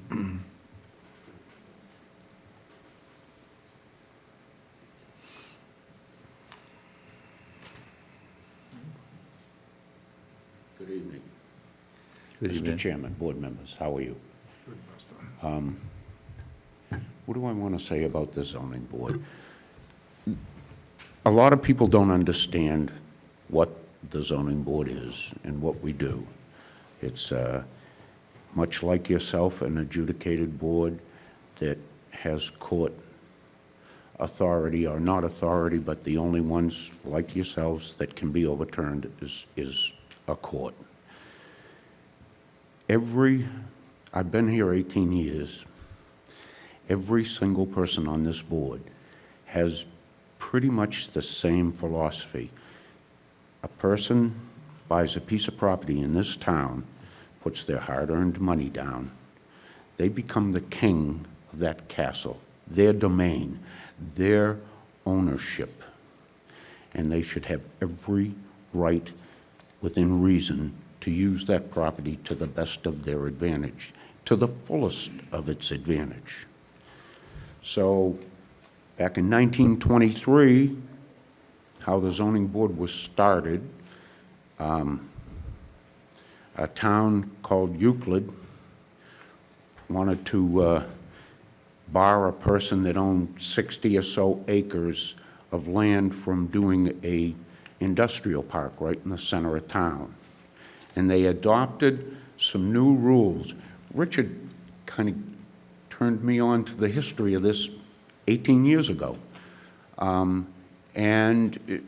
The upshot of it was that everybody should have a right, if there is going to be zoned properties, to go somewhere where there is an impartial board to arbitrarily look at every aspect of what the zoning bylaw is. And they have the authority, limited, but we have the authority to adjust, not to set aside, not to change, not to do anything but adjust some of those bylaws. For instance, you want to build a garage and you're supposed to be 15 feet away from the lot line and you're 13 feet. That's pretty reasonable. And as long as it's not so egregious that it affects anybody else's property, then you should have the right to do that. And that's what we do. And it goes anywhere from somebody's deck or their garage or their addition all the way to nuclear power plants. We've looked at everything. Tonight I heard, and I'm overjoyed, that affordable housing is really a forefront, because our board takes that very serious. I'm quite proud, Peter is here somewhere, of what this board has accomplished when he was chair, what he has done. You people are familiar with the 40B that's been going on for years and years and years up off of Kathleen Drive. We had originally talked about adding 10 affordable units to that for access to Donna Drive. Well, they never cut through, but it got put into the decision. So they were responsible for 10 extra affordable units, and they don't want to build them. And the state sets this town, as in all towns in Massachusetts, what market rate and what affordable rate should be. Well, for those properties, they offered us $30,000 apiece for the 10 units and just walk away. And the board unanimously said no. We got $110,000 a unit. That's quite a difference. We talked about this board about anywhere from a deck to a nuclear power plant to a deep water pump. and we all know about that. This board and the board I'm on worked very hard to get this deep water pump so we can transfer water from one portion of the town to another portion of the town. And we've now had somebody come in and tie us up into a lawsuit, a frivolous lawsuit, in my opinion. And during that hearing, I lost my temper. And I have since apologized to every board member because it's not the way we're supposed to represent this town. I've apologized personally to a couple of the board members because that's not the way this town deserves to be represented. But I just cannot let somebody come into a room, and our board is based totally on facts. We have no political agenda. We have no political rights. We are a fact-based board. And when somebody comes in and misrepresents those facts so brutally that it's ridiculous, and then sues us and costs us millions of dollars. One attorney has cost this town millions of dollars in frivolous lawsuits, and sometimes you get a little angry. But we're getting through it. Other than that, our board is a pretty good board.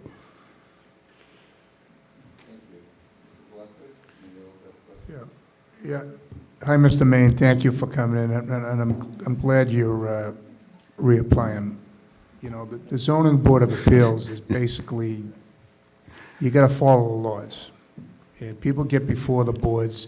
If you have to deal with, if they don't get their way sometimes, they're threatening to sue you, they appeal it. It gets frustrating.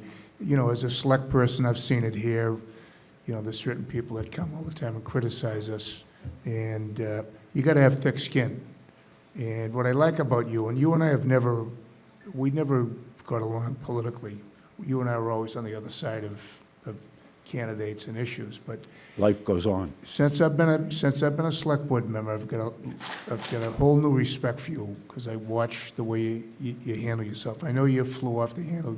You called me after that and apologized, which you didn't have to do that. But so you need to have thick skin and to be able to handle the issues that go through that board.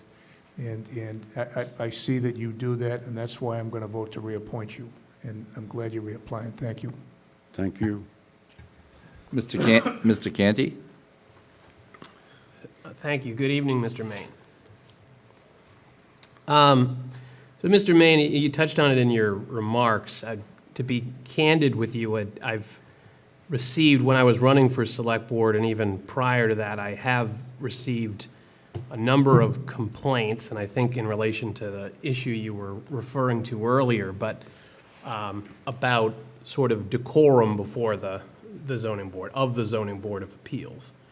I'm a criminal defense attorney, so I've never appeared before this zoning board of appeals or any other zoning board of appeals, but I have appeared before judges many times. I joke I've argued in front of every judge in the state, often as a lawyer. But I think the issue that I have when I'm in front of some judges, a difficult judge on philosophy is one thing. They can sometimes make you raise your game up to their qualifications. You have to know the law. You have to have the right arguments. You have to have the facts on your side. If you don't have the facts on your side, the law on your side. If you don't have either of those, you bang the table, that type of thing. But what can be difficult and unpleasant as an attorney is when you're in front of a judge or a panel that is indecorous towards you as a litigant, either unpleasant towards you, shouting at you, yelling at you, getting upset in ways that are unprofessional. Because at the end of the day, we agree with each other, we don't agree with each other, we all have a right to be heard, we all have that, and we want to be treated like human beings. So I guess, could you expand, and I'm not interested in the individual's name or any about that, but if you were reappointed, how would you handle the issue of decorum at the Zoning Board of Appeals going forward? Decorum has always been a very, very important thing with the zoning board. And I lost my temper, and it's not acceptable. And I have since tried to make amends. And I will tell you, Mr. Conti, the only person I will not apologize to is that particular attorney. Because you're an attorney, you're an officer of the court. You are sworn to tell the truth. And this attorney did everything but that. And we're volunteers. We sit there for hours and hours and hours, and when you sit there for hours and hours and hours and listen to that, you can sometimes get a little testy. I'm sure it's happened to you. But other than that, no, we have no right to insult people, browbeat people, intimidate people, none of that. And if that particular litigant might appear before you again, would you be decorous towards him or her? I will bite my tongue until I got a mouthful of blood. All right. Thank you for the vivid response.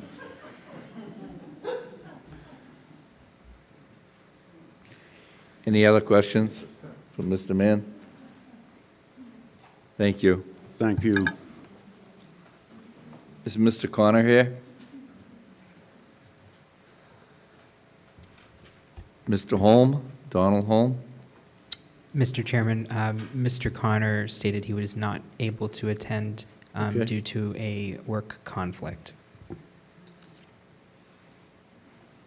Mr. Holm, did he respond also or no?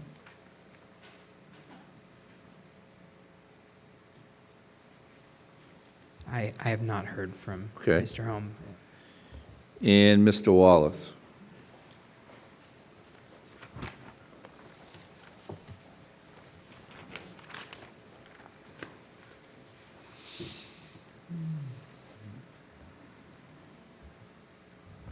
Thank you, Mr. Chairman, members of the board. For the record, my name is Tom Wallace. I reside at 30 Highland Terrace in Manamet, previously of Warren Avenue, and I've been a resident of Plymouth since 1975. I'm applying for the alternate position on the ZBA. Obviously, the issues that face the ZBA with people who own property, there is from time to time contention. There is from time to time people with very strong and diverse opinions on what might be best. And of course, the role of the ZBA is to listen carefully, try to, as much as possible, find common ground, but eventually to have to make a decision. As many of you know, I have a long history in terms of being involved in zoning and/or creating zoning ordinances. Although I'm not a lawyer, there are other qualified people here who are attorneys, but I've had the pleasure of retaining them over the years. I'd appreciate your vote, and we'll answer any questions. Any questions from Mr. Wallace? Mr. Canty? Anthony, we've posted for 2 full voting seats, not an alternate at this time, correct? That's correct, yes. So, Mr. Wallace, theoretically, if we were to fill the 2 incumbent seats with other applicants, that if one of those applicants was this applicant that is currently an alternate, that would create a vacancy on that seat. But that one isn't posted on our agenda for this evening. We could, though, discuss that and put it in admin notes for a future meeting, just to comply with the open meeting law. But I guess just to be clear, you only want an alternate seat? You're not looking for... That's correct, Mr. Canty. Okay, so if we were to do what I suggested, or that theoretical, and we put 2 other people, one of them being potentially, in the hypothetical, the person in the alternate, you would have no objection to us putting you in there on admin notes on a future meeting? If I understand what you're saying, is if you have one opening in the full-time position? We have We Two have openings. two, but we didn't post on the agenda because we're not currently seeking someone in an alternate. We have On a- my, I believe on my application, I did indicate that it was for the alternate position. I So understand. whatever manner you have to take to make that happen for open meeting law, I'm very comfortable with that. Okay, I just wanted to be clear, just, Thank you. thank you. Mr. Blutzer, did you have your hand up, sir? No, I just wanted to make a comment that, well, first of all, I'd like to ask the town manager, if two other people get appointed, can we just make a motion to? We can't do it. No, we didn't advertise, Okay, that's for fine. a So temporary position. then what I have to say, I'll save for a future meeting. But I just think your expertise, as an alternate, you wouldn't be voting. So there'd be no conflicts, and, but your expertise on that board would be very valuable, so. Thank you, Mr. Blutzer. Yeah, I would like to see you in that position, but we have to wait. Thank you. Mr. Chairman, I'll make a motion that we move Mr. Michael Maine and Mr. Peter Connor as the 2 3-year nominees for those positions. I'll second that. Motion by Mr. Mahoney, second by Mr. Blutzer. Discussion? Yeah, I know Mr. Connor isn't here tonight, but he has extensive zoning board of appeals in Plymouth experience, I believe more than Mr. Maine. Buster, is that true? And I know he was a long-time chairman of that body, and once again, another individual took a sabbatical, came back as an alternate, and he's more than qualified. Mr. Canty? Thank you. So we have a situation here where we have an incumbent that came and appeared before us. We have another an individual occupying an alternate seat that couldn't come before us because of a work conflict that did reach out to us about that. Then we have another applicant that is not in the part of the motion that didn't appear or reach out to us about that. So I have a problem putting someone in a position that just applies and doesn't show up to answer questions, or at least tell us, I would come, but I have a work conflict. I understand that people have other things going on in their life, but that's why I will support the motion, because Mr. Connor isn't here, but he did reach out to us about why he can't be here. And I would also, for the record, I think, since it's not on the agenda, but I think for the purposes of discussion, I have no problem with Mr. Wallace occupying the alternate seat if we wanted to put that on an admin notes in the future or on a substantive agenda item in the future, so we could. But he did come in, unlike other folks, to answer questions, and so I think that should be noted. And I appreciate Mr. Wallace doing that. Thank you. Mr. Blutzer? Yeah, Mr. Chairman, so should we just take the vote separate? We'll just vote, for the 2 seats. And because we have two gentlemen that aren't here. And we're not making, so it doesn't look like we're giving preferential treatment to one of the gentlemen that's not here. Well, no, I mean, we have a motion, and you second it. I'll take the second back. Why are you taking the second back? So we do it separate. We'll vote for the 2 seats, so there's no conflict. That's what we're doing. You're taking them together. Yeah. Oh, you want to take the seat So separate? we don't get, in other words, the fourth, whatever's, Mr. Holm is not here, and I don't want him to, say, why wasn't I part of that motion? So if we just vote separately for the 2 seats. Well, it would serve the same purpose. You're just voting on them as a group. So Yeah, okay, whatever, I'm just trying to, we could, if you want to retract the second, we could vote on them I separately. just want to do what's correct, that's all I want. I don't want any issues. I see people taking notes in the room, and I don't want to be accused of doing anything unethical. We've had enough of that in my last 2 years, so. If you're comfortable that this is the way to do this, then. Yeah, this is perfect. This is okay. All set. I'll second it. Okay. So we have a first by, I think it's Mr. Canty. Mr. Mahoney now? Mr. Mahoney made the motion. I'm sorry. Mr. Blutzer seconded. Mr. Blutzer seconded. Okay. Mr. Blutzer? Yes. Mr. Helm? No. Mr. Canty, Yes. Mr. Mahoney, Yes. and myself, yes. Mr. Helm is a no.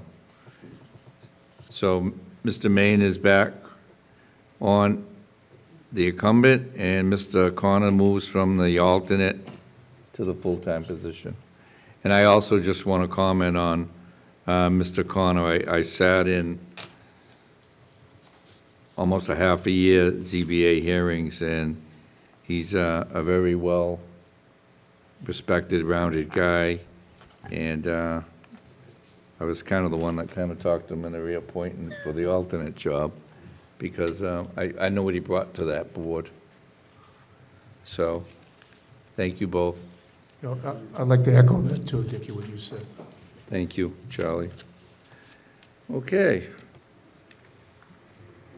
And we're going to take care of the other alternate at a future meeting, next meeting. Next meeting Mr. you have- Brandisi? We'll advertise that Okay. appropriately, and then we'll bring it back. Okay. Thank you. Anyone wishing to speak under public comment? Mr. Cirque? Rich Cirque, Precinct 2. I just want to say that I'm very disappointed that you did not allow comments from the public when you were discussing and then deliberating on the CPC appointment. Many of us came to discuss that, and I don't understand why the public was shut out from that discussion. I won't go through the comments I wanted to make because it would be like crying over spilt milk. The milk has been spilled already. But I disagree with the way in which that was done, and also I disagree with the result. I just wanted to go on record.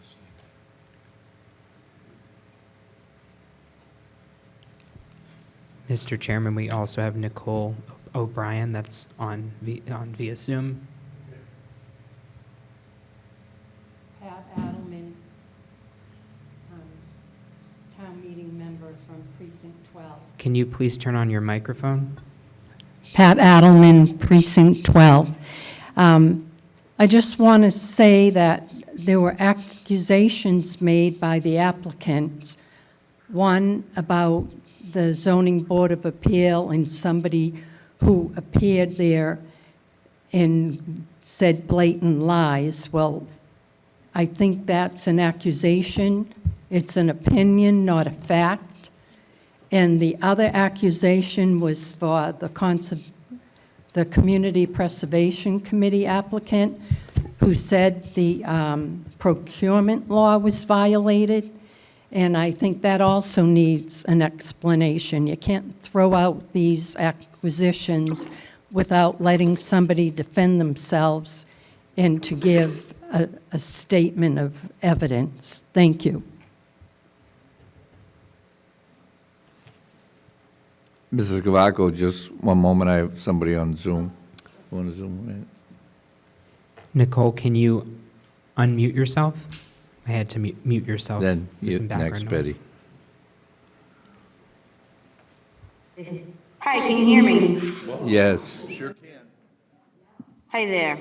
So I just wanted to address the issue that was brought forward earlier, and as the gentleman said before, I'm not quite sure why the public comment is after the vote, but I would like to readdress and have brought forth the note from before, because I emailed you guys, and so I wanted to bring to your attention the notes from the meeting from 9/22/2020, and they say as follows: the town of Plymouth, in collaboration with and fully paid for by the 501c3 nonprofit organization Plymouth Pride, Inc., will indefinitely install the rainbow crosswalk as pictured in the sample design emailed to the board at the first crosswalk south of the Water Street and South Park Ave roundabout. A memorandum of understanding will be written between the town of Plymouth and Plymouth Pride, Inc. to formalize the agreement that this installation and upkeep will be funded by Plymouth Pride, Inc. So my point in reading that is that if you hear it correctly, the town of Plymouth did this and we will pay for the upkeep. And so the fact that there's not a memorandum of understanding doesn't really change anything because that is a separate issue about how it should be done, not whether it was done or not. And so we have many, many things in town that have been put in the same exact way and put in indefinitely, and that doesn't bind the board to keep that forever. If they wish to go forward and make a motion to get rid of the crosswalk, they're welcome to do so. Now, we brought forward this, request because we were told to do so by the town. But I respectfully Friday morning and today sent you guys emails withdrawing my request, because without the request, this crosswalk still stands. It is redundant for us to be voting on something that is already there. The vote would be needed to get rid of it, but the vote is not needed to keep it. And so I'm not really sure. Again, I don't really know why the vote happened. And then we had the comment, public comment an hour and a half later. But yeah, I think that respectfully, I would like to withdraw the request, to be honest, because we can make a memorandum of understanding about how it should be played out without us re-voting, because it doesn't need to be re-voted on. And frankly, we don't want to set a precedent that you guys went ahead and set the precedent last year on your own by voting on it last year when that was already unnecessary. So we can table it until the next time, and that's what I think is the right thing to do, so that we can find out more information about it. Okay, so you want us to withdraw our motion?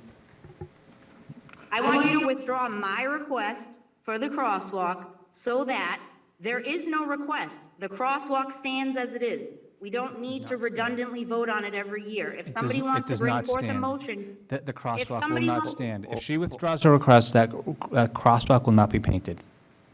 I can't tell who's speaking. Who's that, Derek? This is the town Mr. manager. If you Brandisi. withdraw your request this evening, the crosswalk will not be painted. There is no crosswalk. Respectfully, Mr. Brandisi, you're incorrect. And if you read the town meeting minutes, that is exactly what I it says. have read them multiple times, and we have town council's opinion. A prior board, as you've been told multiple times, a prior board, as you've been told, a prior board cannot bind a future board. The crosswalk has been torn apart due to the construction. If you do not want the crosswalk, the board, I'm sure, will be happy to abide by your request. Derek, we're not saying we don't want the crosswalk. What we're saying is that you're interpreting the meeting minutes incorrectly. What we're saying is that just like the other installations from the high school students at Brewster Garden that are not re-voted on every year, the artwork that is on the electrical boxes that are not voted on every year because they're indefinite installations. We have a No Place for Hate pledge, and the signs by No Place for Hate are here every year, not re-voted on because that would be redundant because they're there indefinitely. The board is not bound to those because the board can come back at any point and say, hey, we don't really want these No Place for Hate signs. We don't really want these No Place for Hate signs, we can vote them out. And that is what makes the board not bound to it forever and ever, really. They can make a motion to Ma'am. get rid of the crosswalk. You heard the response from the town manager. We're good, Anthony. I would like to speak with the town attorneys before that we make the vote, because making a public comment an hour and a half after That's the it, vote, if we didn't okay? vote it, that's- Acting like this is gonna get you nowhere. Thank you. What is she asking us to?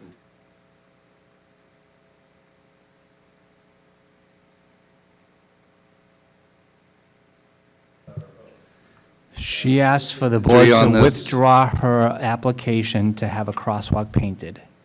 If she withdraws the application, have a crosswalk painted, then the DPW would not put the crosswalk back in place. It's that simple.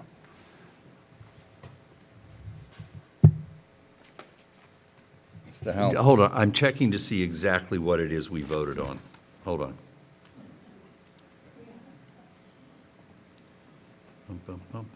There's a lot of words tonight. Yeah, it's a big packet.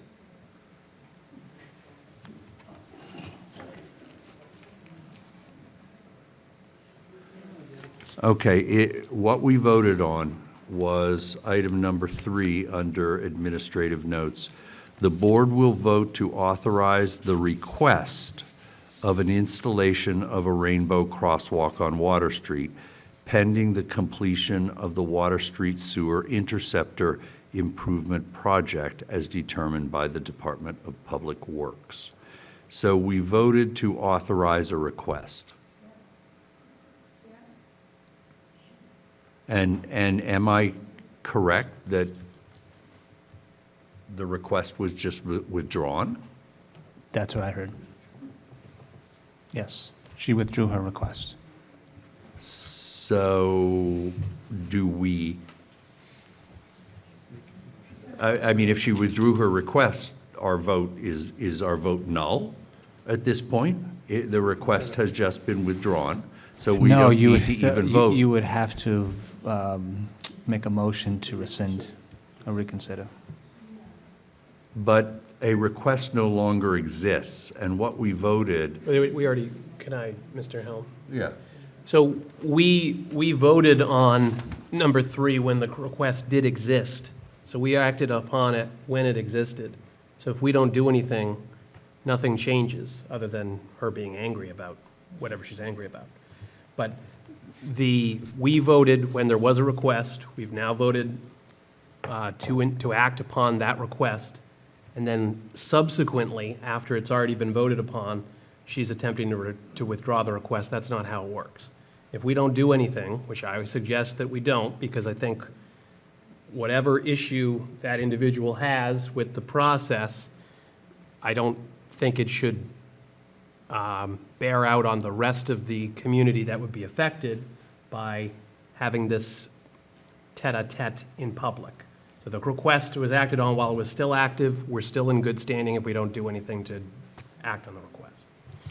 Thanks for that clarification, Mr. Canty. And I agree with you about not reconsidering or anything, and let our original vote to move forward, because without that, we're talking about,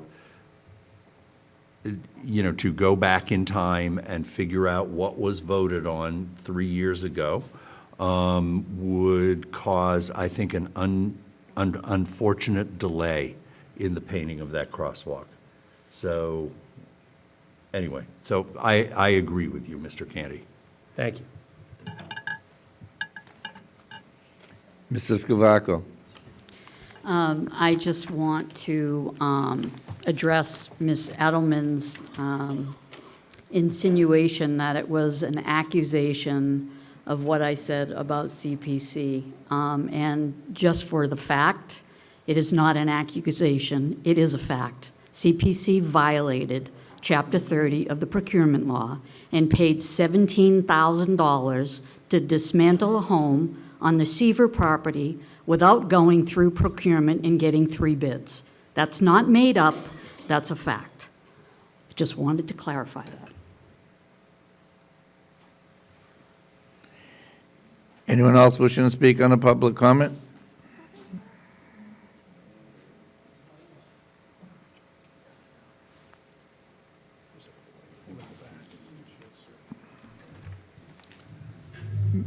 Ma'am, did you want to speak on a public comment? Sure, I did. Oh. That's Nicole. Oh, is it? Here you go. Okay. So the reason that revoting on it doesn't make sense is because that makes it redundant. The crosswalk is already voted in with the indefinite decision that was made in 2020. So if you re-vote on it again, you're setting a precedent that it needs to be voted on every single year. I'm not saying we don't want the crosswalk. I'm saying it's already been voted in, and all we need to do is make a memorandum of understanding. That's what I'm saying. I had to run all the way up here to have a conversation with you guys because you shut me off. Totally rude. It's unbelievable because you're really just setting an inappropriate When people get precedent. disrespectful to this board, I will do it every time. I was All telling I'm you asking, you simply. can talk and make your point politely, just like we're expected to. Right, but when I'm telling you that you have to seek legal counsel on this, I really do believe it, and I think you should table it for now. I think that's the best decision. I don't think the town should make a decision either way right now. That's what, because the crosswalk technically should already be there. So if you vote on it, you're setting a precedent that it has to be voted on every year. And that's something that you guys did yourselves last year, but I didn't put a request in for that. That was unnecessary. The vote from 2020 stands, and the memorandum of understanding is all that needs to be taken care of. Re-voting on it right now, the reason I'm withdrawing it is not because I don't want the crosswalk. The reason I'm withdrawing it is because we don't want to set the precedent that it has to be done every year. It doesn't need to be done every year, because in order for the town to not be required to do this, to be bound by a previous board, they're not. We all know that anybody could just come in and say, we want to put up a thing that says we don't want the crosswalk anymore, and then you guys could vote on that. So that would get rid of it. That means that it's not indefinite really, but that's in the wording so that we don't have to re-vote every year, year after year. I hope that you understand what I'm saying. That's the reason for my withdrawal, because the crosswalk should still stand, even with the withdrawal. Anyone else wishing to speak on the public comment? Okay. Veterans Concert update, Derek? Sure, I can provide just a quick update. I know, Mr. Chairman, you had wanted to highlight this as we head into the 4th of July festivities. And so I just wanted to just let the folks know that on July 1st at 6 p.m. at Memorial Hall, there will be a free concert. Country music star Ricky Lee will be here in town to provide such concert. There'll be a guest comedian by the name of Wayne Soares as well. Our veterans agent, Roxanne Whitbach, she was the one that organized this, and apparently Ricky Lee had been here in the past, and many people enjoyed his music. So again, as we head into the 4th of July festivities, and we'll hear about the parade in just a few minutes, Ricky Lee will be here again on July 1st at 6 p.m. at Memorial Hall. Any questions? Thank you, Derek. 4th of July parade events update. Welcome.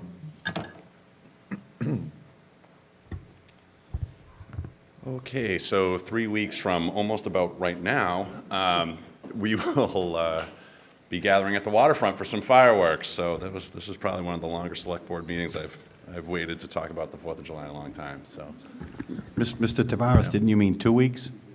did I say 3? Well, it would be 2 weeks from tonight. Yeah. So I've lost track of all time. You just this lost evening, 7 I'm days. not gonna lie to you. Okay, let's move on. So in 2 weeks, we are going to be going through the 4th of July festivities, and in light of kind of the hour, and I know you still have some more agenda items to get through, I'm just going to try and keep it as briefly as possible. Again, we're going to be doing the 8th annual 5K, stepping off from Stevens Field at 7:30 in the morning. The 4th of July parade will be at stepping off from Cordage Park at 9 a.m., and I'm going to have Jeff get into that in a few moments. The Plymouth Philharmonic concert will be at 7:30 p.m. at the DCR Pilgrim Memorial Park, and the fireworks at approximately about this time in 2 weeks, about 9-ish or at dusk. We'll have 3 full barges again this year of fireworks, which will set off over the harbor. We also just want to highlight that down in the Pilgrim Memorial Park in the morning, we'll have Alden Park food truck and Moms on the Go again this year. And then they'll also be there throughout the day and then into the evening. Just to kind of put a bow on this, I think I'd want to bring Jeff, or actually what I'd like to do is thank our committee, Jad Osmansky, Mark Wells, Anne Marie Winchester, and Jeff Metcalf and Ken Tavares for putting together, I think, what's going to be a fun day. Hopefully we have nice weather. And we've successfully been fundraising throughout this year, and we can always use more. And there's actually one more Monday, I think, that we have left in June. So everybody order up your Squinny's pizzas as the fundraiser is going to the July 4th committee. So we greatly appreciate that. We appreciate all our sponsors. We've been talking about them through our social media channels, and we'll be talking about them and highlighting them down on the waterfront as we go through the parade. The parade will also be televised on PAC TV, and we've worked with PAC TV to actually have the parade mic'd up this year, so people can hear and understand what different entities are going by throughout the morning. So Jeff, I'm going to turn it over to you.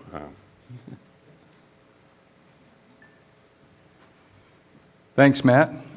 Mr. Chairman, board members, thanks for having us this evening.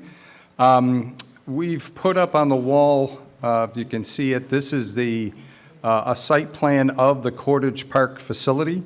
The large box on this side here is the brick mill building with the tower, and then on the right side is the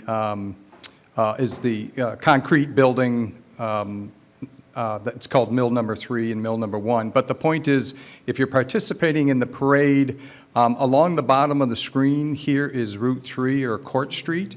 And so as you're coming into the park to participate in the parade lineup, what you want to do is come to the right and go toward the ocean, because what you want to do is come around behind the brick building. So if you follow along the pond like you're going to the ocean, as you come around the back along here, we will greet you right here, because anybody participating, we generally find that whoever does the application is the only person in the group that knows what division they're in. Everybody else doesn't. So we need to talk to the participants and see who they're with, and if they are participating, they got a float. They continue past the 1620 winery and where the mill store used to be, and on this back parking lot are the three divisions. Division 1 obviously being closer to the street because they're the first ones to leave. Division 2 is in the middle, and Division 3 is, again, closer to where the mill store was. And then the other point I want to make, as you come around the building again and you come up to where we're standing here, anybody that has a child that is going to be on one of the floats, but they're just dropping them off, what you do is you pull up here and you'll be able to go back and around along the back of the building to get out of the parking lot. You don't have to come through Division 1, 2, and 3. You simply drop the person off here and then drive toward the back of the building and come out the front as you came in. The idea is to not cross people just dropping off their children.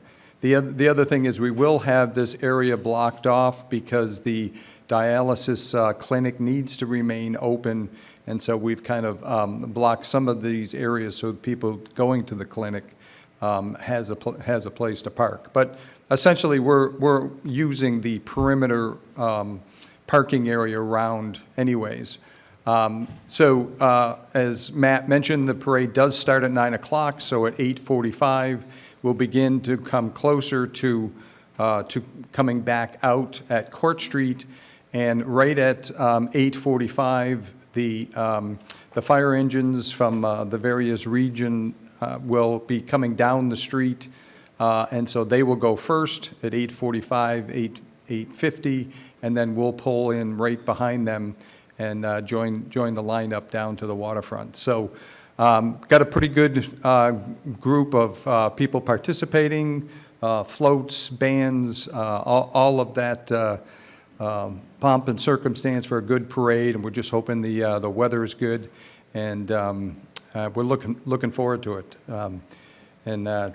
It's just amazing. It's 2 weeks away, but if there's any questions. Anne Marie, do you want to come up and talk about the road race?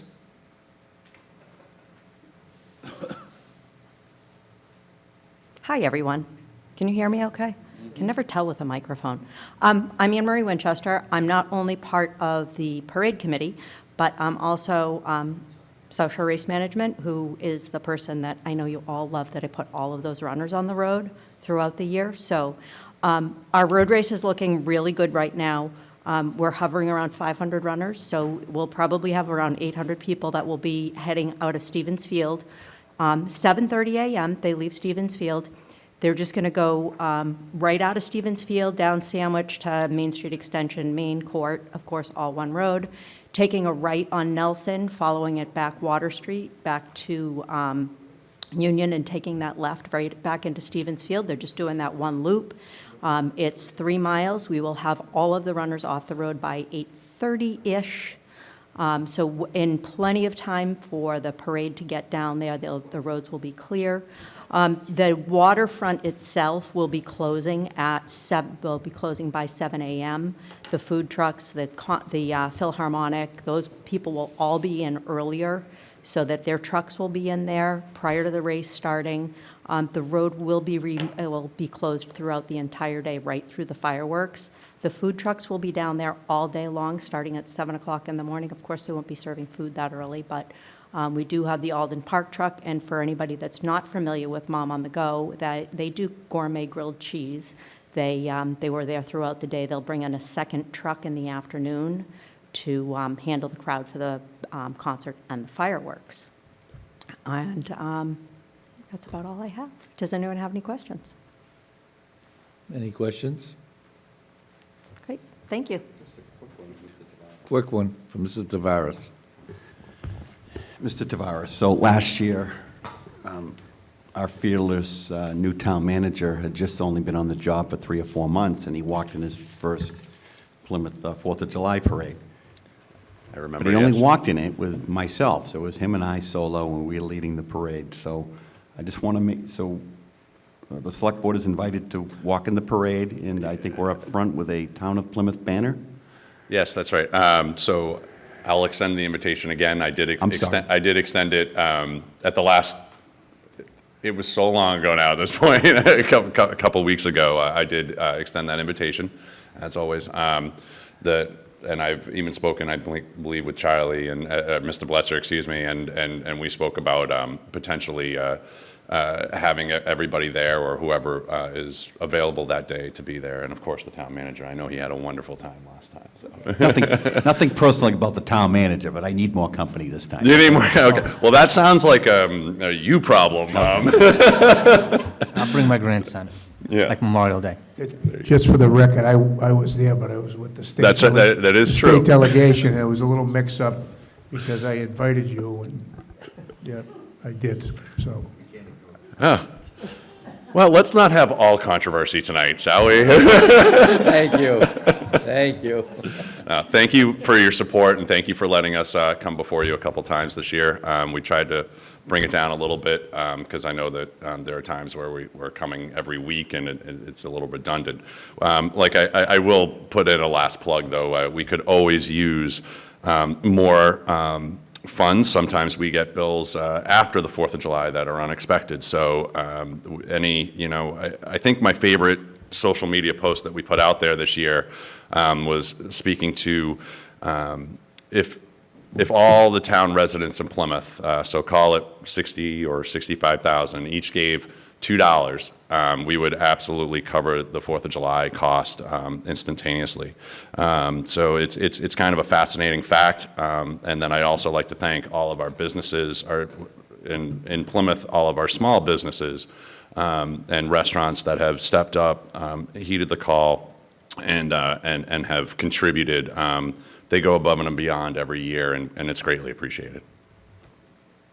Thank you. And thank you to all you who put in the endless hours of organizing and all that goes into that. So the town thanks you all. Right, exactly.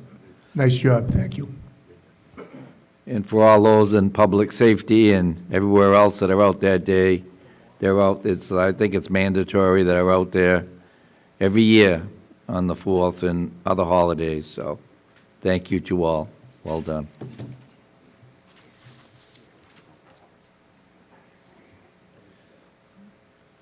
Verizon cable license agreement, you saw that.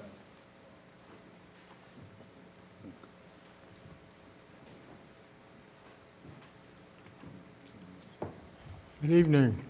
I'm Paul McGee. I'm chair of the Cable Advisory Committee. I've lost some of our audience, which isn't good for cable TV, I'm afraid. But first of all, I actually got my glasses on. Sitting there too long. First of all, I wish to thank the other members of our Cable Advisory Committee, Len Levin, who's sitting over here, and I'm told Sean Mullins on Zoom. They're all, I'm thanking them for all their hard work and continued support. Also, we'd like to thank Attorney Bill Huey of KP Law for his guidance throughout this process. Our committee is here to recommend to the Select Board, as the issuing authority for cable licenses in the town of Plymouth, the approval and execution of the renewal license for Verizon New England, Inc. We have reached this conclusion after much deliberation and efforts that included a townwide survey in order to measure resident satisfaction with this cable content provider. I would be remiss in not mentioning those people who also helped along the way, especially in the distribution of the survey material. That would include Lynn Barrett, and from the Finance Department, Joe Candola, who helped getting the survey reply cards into the residents' mailboxes. Ms. Michelle Brody of Cal, who promoted the survey in their social media and newsletter, and Kelsey Casey, who provided the survey material at the public libraries. I'd like to also thank Judy Froman, Executive Director of the Pine Hills Landowners Association, for her use of her newsletter, and the folks at the Plymouth Moose Lodge for including survey information in their social media. I would like to, my comments are very brief. I don't know if that's Len indicated he had, I don't know if Sean's out there somewhere, will have something to say, or Brad. Do you have anything to add? No? We understand that you've had a full agenda this evening, so I'm keeping this brief. But we are prepared to answer any questions that you may have. Thank you very much. Any questions or comments from board members? Mr. Mahoney? Yep. Paul, thanks for hanging in there for the duration of this lengthy meeting. I certainly appreciate it. I can't remember when you were here last, but I do know that there was a lot of questions with respect to the status of the state of the, what do we call this? What do people watch? The cable industry? Cable industry. And how the industry is constantly changing and it's evolving to more of a, I don't know, a menu-based. Well, listen, I'm only 55 and it's already passed me by. But having said that, I know that with respect to revenue and what kind of agreement we were going to get, so is this just a baseline? Can you just encapsulate what we finally arrived at? Well, there's two things. There's obviously facts, and there's speculation as to what the future will hold for residents of Plymouth in terms of their cable contacts. We know that the cable industry is declining.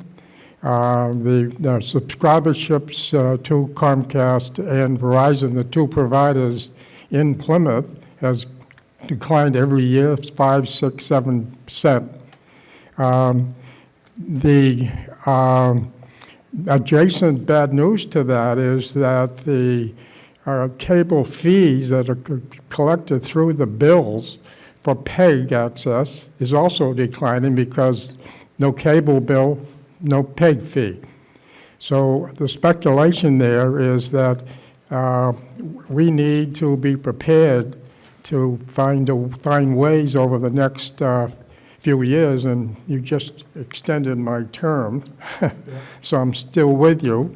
And we'll be sitting down, our committee, and addressing the ways we can deal with a decline in cable revenues, which translates to the PEG fees, which keeps EdTV, which is very popular in town, PAC TV, which is very supportive of programming. Now, and Ed especially, because EdTV, educational television, is reliant entirely right now on the revenue from the fees through the cable bills. So what do we do? So I'm not going to speculate here. Everything's on the table. Let's put it that way. We're going to take the summer off. At least I am. I don't know about Len. And starting in the fall, we'll be, in our committee, we'll be addressing those issues because it's a real issue. And otherwise, if you wanted to continue EdTV without PEG fees, you'd be looking at impact to the tax base. And we try, that may be in the picture, some part of that. I'm not saying that. But we have to put everything on the table to see where we go down the road with the declining volume of cable subscribership in the town of Plymouth. Does Well, that thank you. answer your question? Yes, it Sort does. of. No, that's excellent, thank you. Okay. Yeah, hi, Paul. Hi, Charles. First of all, I don't know if people realize your background and how much work you put into this committee. We're lucky to have you, and not just because you came from Brighton, but we're just real lucky to have you. It's the Brighton DNA. You're a hard worker, and, you know, I've talked to you, and I've talked about this cable situation, and we're a few years away from not having cable. And I know you talked about everybody streaming now, and is there going to be legislature, something enacted so that they're going to Well, have there's to pay bill- fees? So we can, because, you know, that's how PAC is funded, PAC TV. Right. There's bills in the House and in the Senate, Right. which are lounging around there to regulate in a deeper way the streaming industry. Right. Those bills include fees to be imposed on the subscribership to streaming television. So the contract that Verizon's signing, how many years is it? That contract is for 5 years. You know, and that They're- tells you, doesn't that tell you that if Well, they were again, going to be that's around for a speculation, much but longer they've had a contract? 15-year license. Yeah. It expires, and at this time, Yeah. and they've asked to be renewed for 5 years. But there's also, I think, in the cover letter we sent with the executive summary, I mentioned how that introduced a termination provision in that license, which could effectively terminate it within 3 years. So that's kind of the window that we're looking at here. I'm not saying that Verizon's going to terminate in 3 years, but they have that option. That's a And- unilateral provision, by the way. And I know, what time was it that you started their own cable company? Well, cable companies that Norwood did. Norwood, yeah. But that sounds like you're chasing a No, bad idea, because know, if people but- are going out of the business, why Yeah. would we go into it? It's something we could never afford. It's about a $25 million price tag to do that. You've got a lot of ground to cover here. But so I say we, and I don't think Len was with us when we first talked about that. We kind of shelved that as a good idea. Well, I know, but you spent a lot of time working on that, and I appreciate it, but I'll let you go at this point. It's been a long night, so. Yeah, that's okay. I'll No, be at. Thank you for your service. Thank you. Thank you. Any other questions? Do you have a motion? I just wanted to make one comment. My name is Len Levin. I think we should come back in the fall and do a really deep dive in what's going on in the technology industry. It's not so much just what's going on with cable TV, because there's a major difference between what Verizon is and what Comcast is. And so, like Paul said, we're going to take the summer off, and then hopefully in the fall, we'll come back and schedule some time and get into the nitty-gritty of what's happening from what we can tell and doing the planning, because he's absolutely right. For example, I don't have cable TV, I stream. So if you look at my bill, I don't have any of those taxes or fees on it. And that's where it's going. And so I think that's what we would do. And as Paul said, that license, we are here to ask you to approve that license and sign it, because it expired on Saturday. So we need to get it done pretty quickly. And Anthony has the document for you to sign. Thank you very much.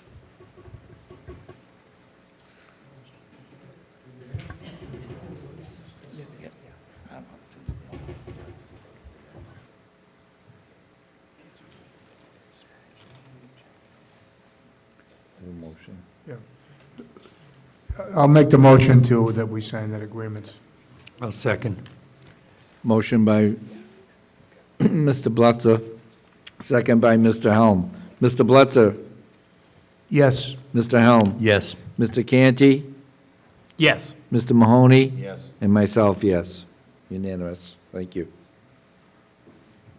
Mr. Canty? Thank you.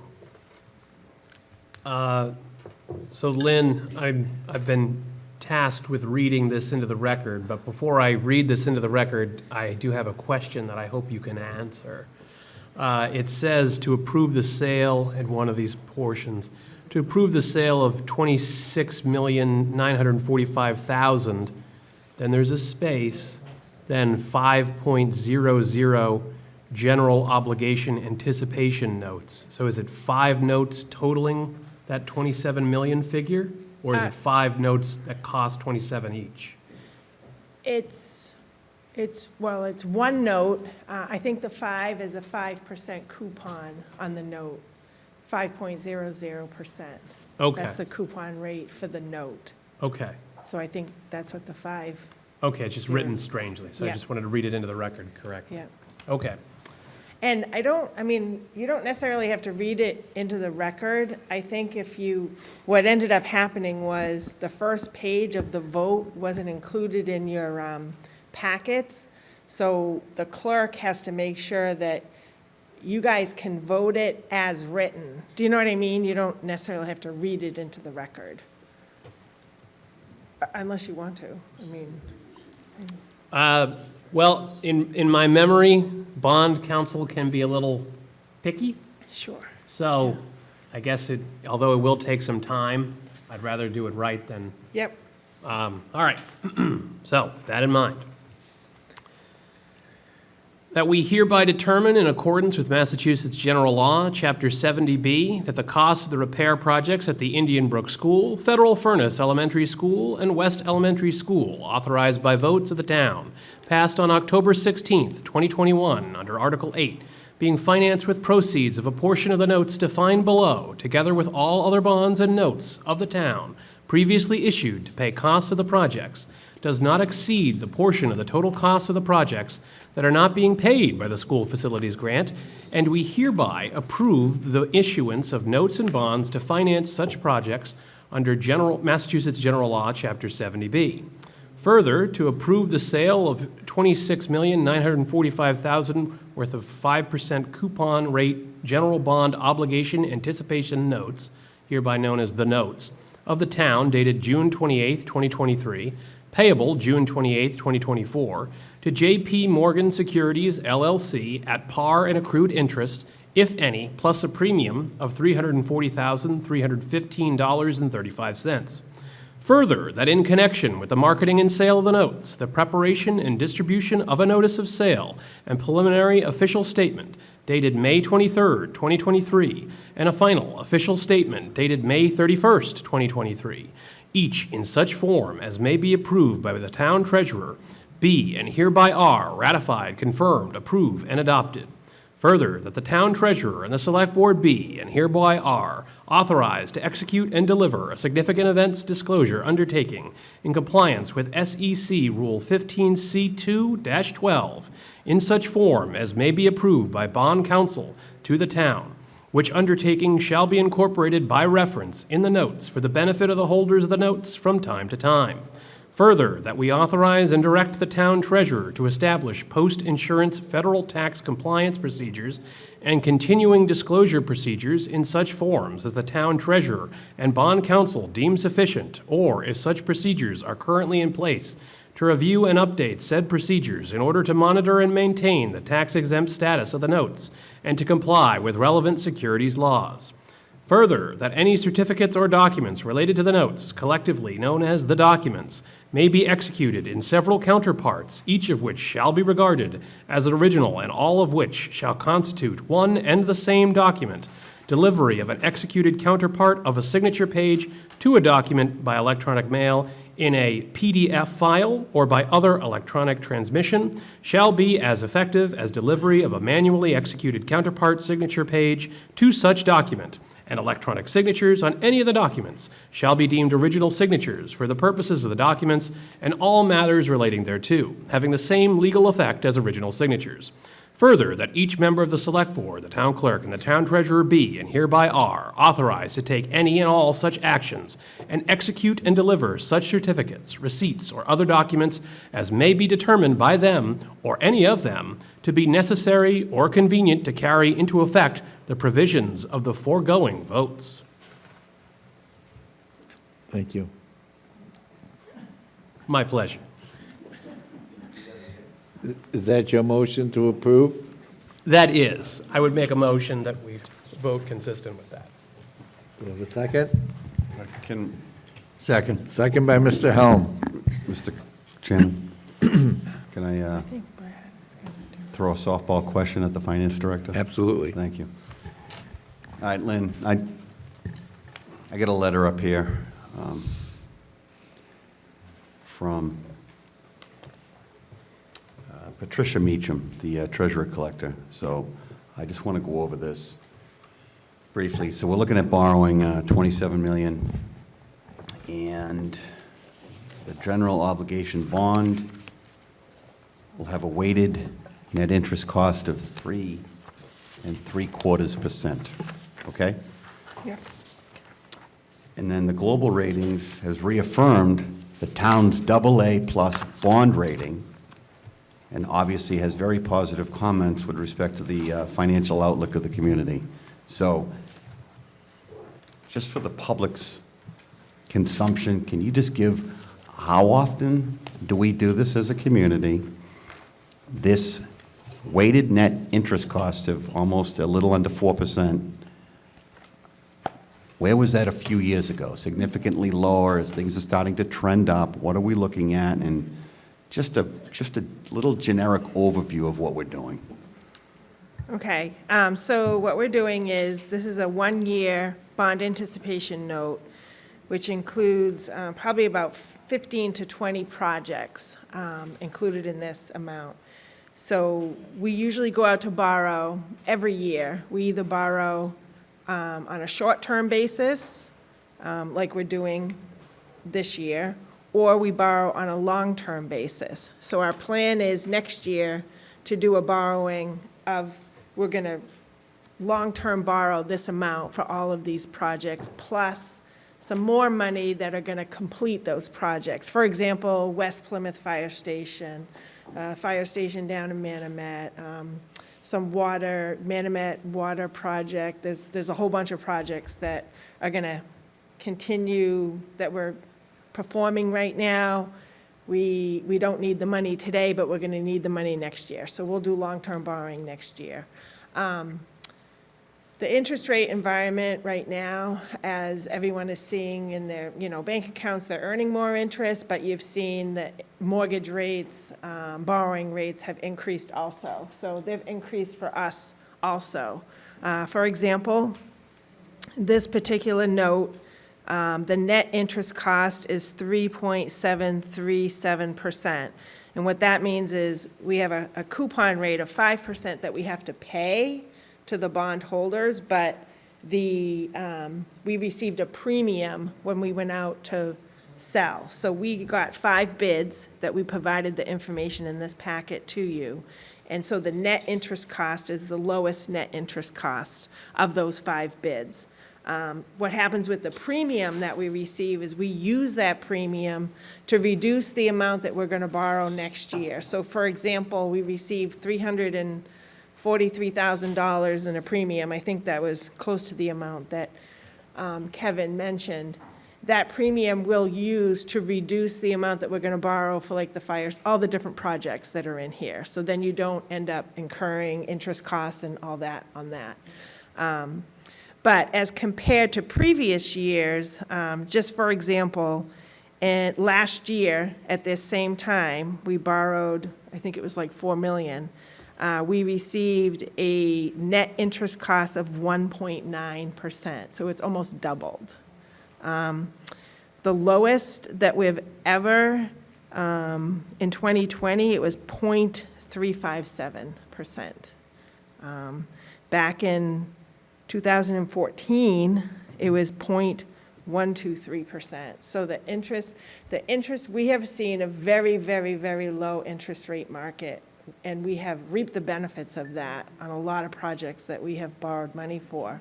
So what it looks like for the future is probably, we're going to do, this bond issue next year, but we may not be, recommending too much borrowing going into the future until we sort of see what this market is settling at. Because we have a policy of only spending 6% of our, between 6 and 8% of our operating budget on debt service, and the debt service includes principal and interest.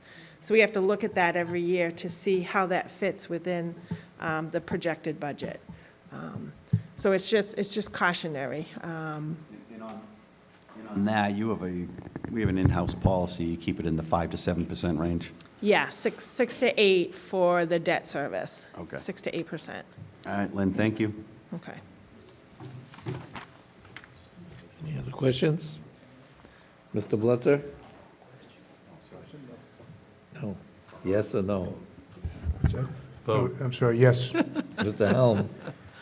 Huh? No, just kidding. Yes. Mr. Canty? Yes. Mr. Mahoney? Yes. And myself, yes. Unanimous. Thank you. Thank you. Opera request. That'd be Derek. I'll take this one. So before you tonight, there is a request. On the backup sheet, it's everything in yellow, so I'll read this into the record. It's for EV vehicles and infrastructure improvements for $14,758. Public safety dispatch, grand total of $278,726. There's 2 projects that are comprised of that.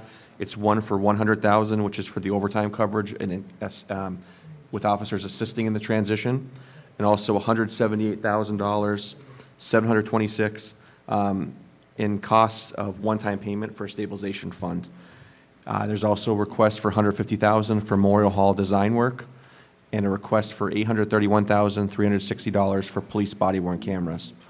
So we have all department heads here to help answer questions if you have any, department and division heads specific on that. But in addition, what I want to note, and I'll hand out to you guys, is if we approve this, this leaves us with $3.9 million in ARPA funds. There is a backup sheet that we have that outlines those costs. We're not requesting that tonight, but there will be requests forthcoming to you. And the key ones on this are a contingency reserve of $2 million. So that's the big piece of that 3.9, and that'll help cover any extra costs we see from the water project at downtown. So we're confident in that. Some other ones are playground updates, DMEA Town Wharf, DPW sidewalk sweeper. That was one last week. Water and sewer rate study, Seaver Field bathrooms, possibly middle school lights for a football program, Forges Field multi-purpose field design, Long Beach stair replacement. And again, that totals the 3.9 between all of those projects, but we're not requesting that tonight.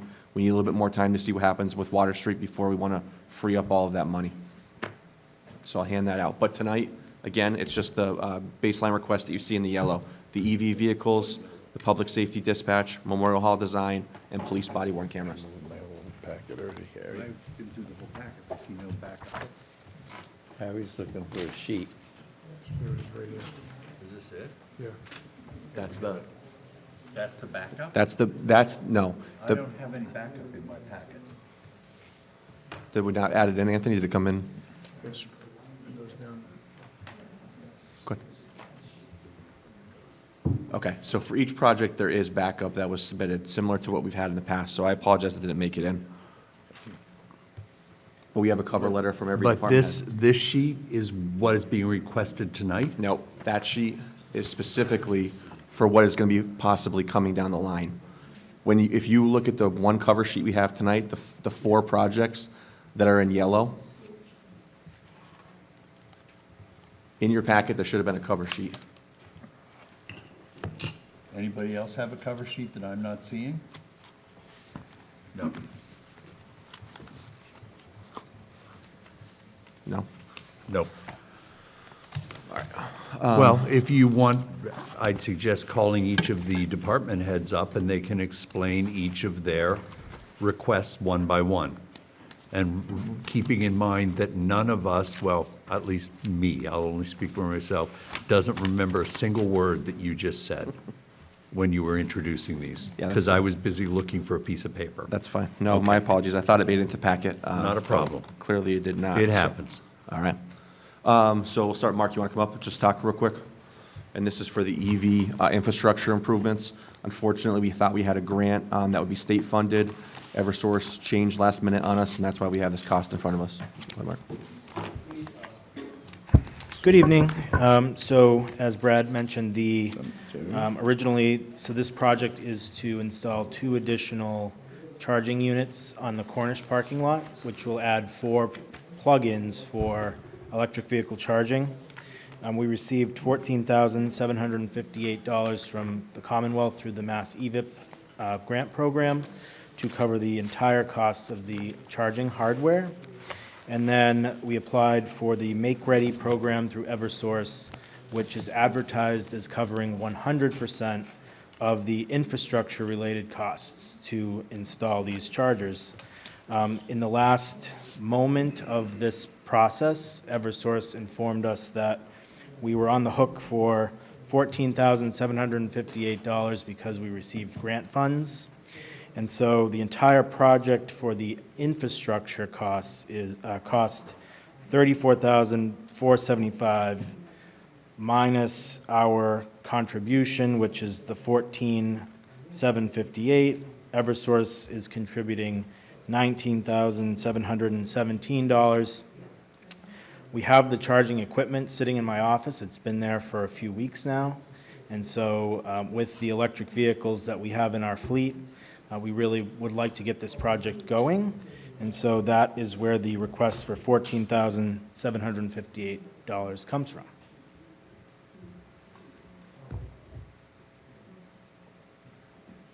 Good? Any questions? No.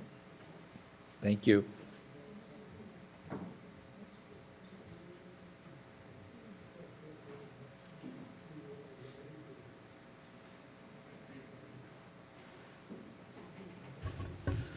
Good evening, Dana Flynn, Chief of Police. I have 2 requests for opera funds.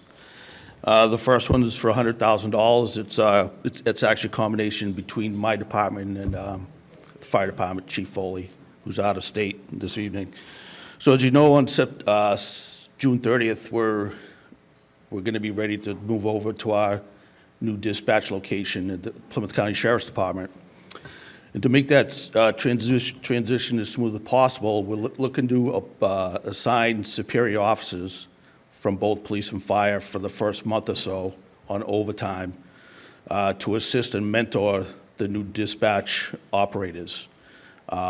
We feel this is an essential activity we can do to make the transition as smooth as possible, instill some confidence in some of the newer dispatchers, and work on our strong working foundation.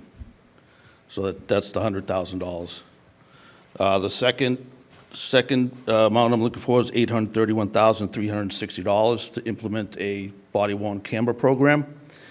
This was, I believe, one of the select board's goals last year. I've worked very diligently with both police and the superiors unions drafting a policy that all groups agree upon. We believe this is a very important piece of equipment for all officers, and if approved, we hope to have this program up and running by the fall. Any questions for the chief?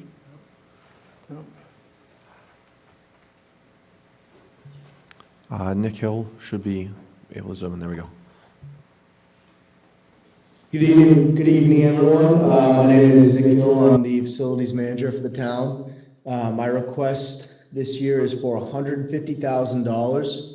Now, this includes the engineering, design, and cost estimation for window replacement, design, masonry replacement and repointing, as well as MEP existing conditions and alternatives work at Memorial Hall.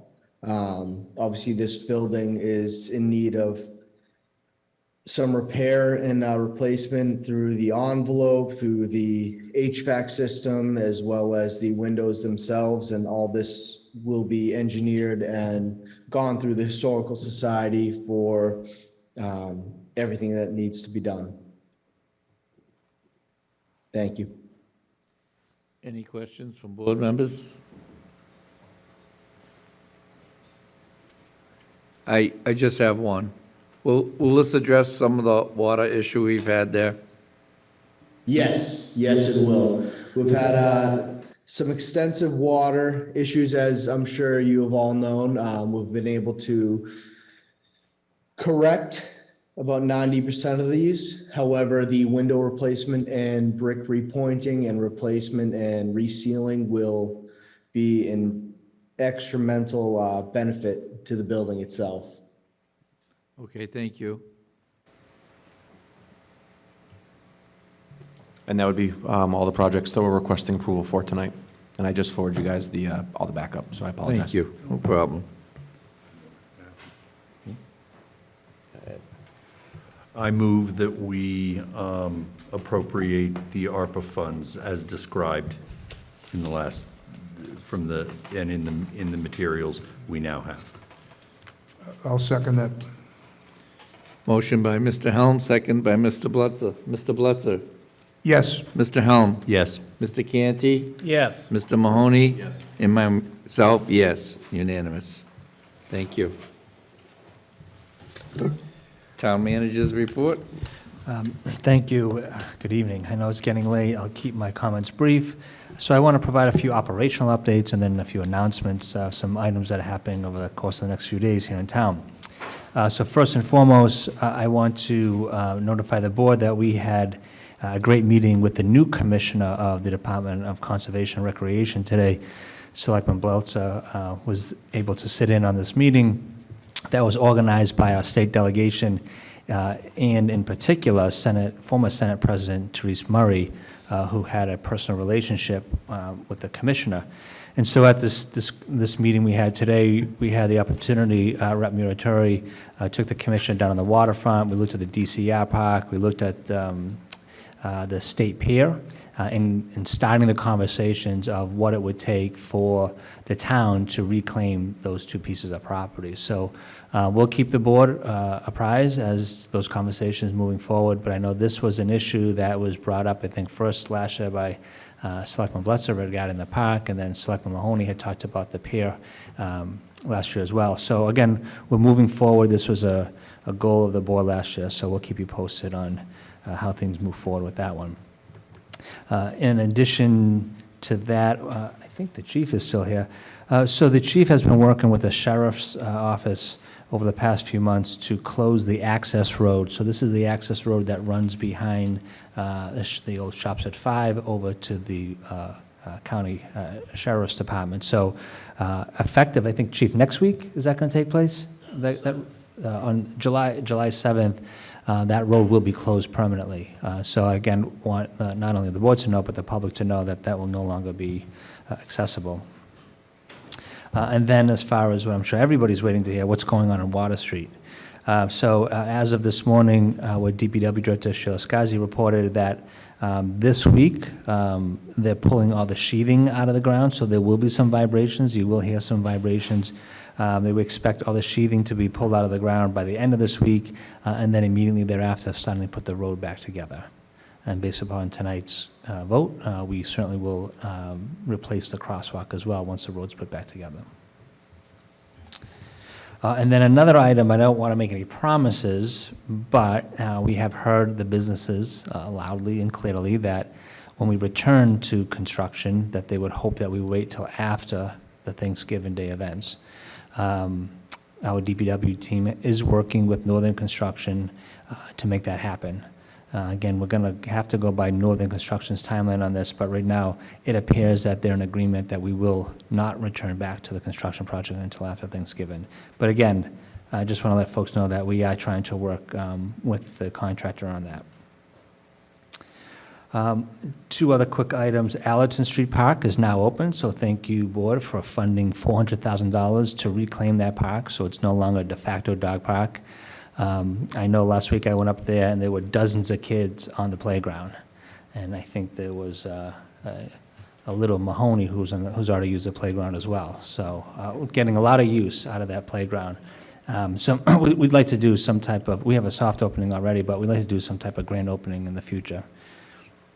And then one thing I do want to bring to the board's attention, because I think it's important, is we've been working with the DPW director around the transfer station. So we've had a lot of problems in the past with residents getting to the transfer station right at the 4 o'clock hour.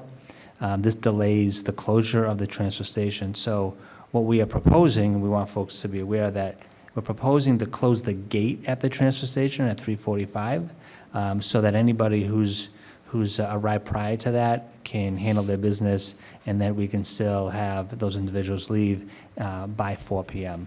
This will help with ensuring our personnel get home on time and not have to work those overtime hours. So unless I hear anything differently, we're going to go ahead and move forward with that effective on July 1st. So that's 8 a.m. to 3:45 p.m. every day, Sunday through Tuesday, and then Friday and Saturday. And then just some quick announcements. This coming Saturday at the Spire Center, there will be a presentation on saltwater intrusion. It's the MVP grant. A number of our local community-based organizations focused on the environment pulled together a grant about a year and a half ago to study saltwater intrusion. They'll be doing a presentation at 9:30 a.m. At the Spire Center if folks want to join. I want to let the board know that last Thursday, I attended the harm reduction program up on Court Street. The harm reduction program has been here in town over a year. They are doing amazing things. This is the COPE program around harm reduction, trying to find treatment and other remedies for those individuals who maybe are substance abusers or users. And so this is a program that as we move towards a Health and Human Services Department, these are the types of programs and the organizations we plan to work with, to partner with, to mobilize community partnerships, and to be data-driven. And then, as the chief mentioned, we are moving quickly to transfer the dispatch center over to the sheriff's office. There will be a launch on June 30th over at the sheriff's department. The event will take place at 11 a.m. Over at Long Pond Road. And then last, I just want to let the board know that the $4.7 million that the county commissioners had awarded the town for the sewer interceptor project, we still haven't received those dollars, but the county commissioners will be here this coming Friday at noontime in front of Town Hall to award the $4.7 million check to the town. So inviting all board members, if you are available, please stop by to thank the county commissioners. Pending any questions, that's all I have for this evening. Mr. Helm? A couple things. I've gotten a lot of texts about the Allerton Park, and from what I've seen and what I hear, it's a big success so far. A lot of kids playing there, it's really great. So it'll be neat to have a grand opening. Secondly, just a clarification. The money that the county is presenting us, is that ARPA money? That's correct, Okay, yes. so it is not from the county, it's from the federal government through the county? That is true, yes. Yeah, just wanted to clarify that it was not the county giving us this money. I just have one, Derek. On the transfer station, are they handing out anything, or maybe a couple messaging boards, so people know that when they go there? Because a lot of people, running around last minute. Sure. There'll be a lot of, my phone will be ringing. No, I think that's a great idea. We'll spend the next 2 weeks using social media, using the digital signboards, Yes. whatever we need to do to get that message But, out. I think at the transfer stations themselves, it gives them a couple weeks to know that. And That's right. Yep, we can do that. Thank you. Could I add one thing? Selectman Helm, I'd just like to make it clear, it's ARPA money distributed by the county, but they don't have to give it to Plymouth. They spread it between the 27 towns, cities and towns in the county. So it is coming from the county government, so I just want to make that clear. They don't have to give it to us. And I appreciate that money. I really do. Thank you. I'd just like to comment, I appreciate that money as well, and I question whether they have to give us money or not. They have to give us money. We're Plymouth, okay? We're one of the largest populations, if not, second only to Brockton in the county. And we will demand our fair share from them. So that's my point.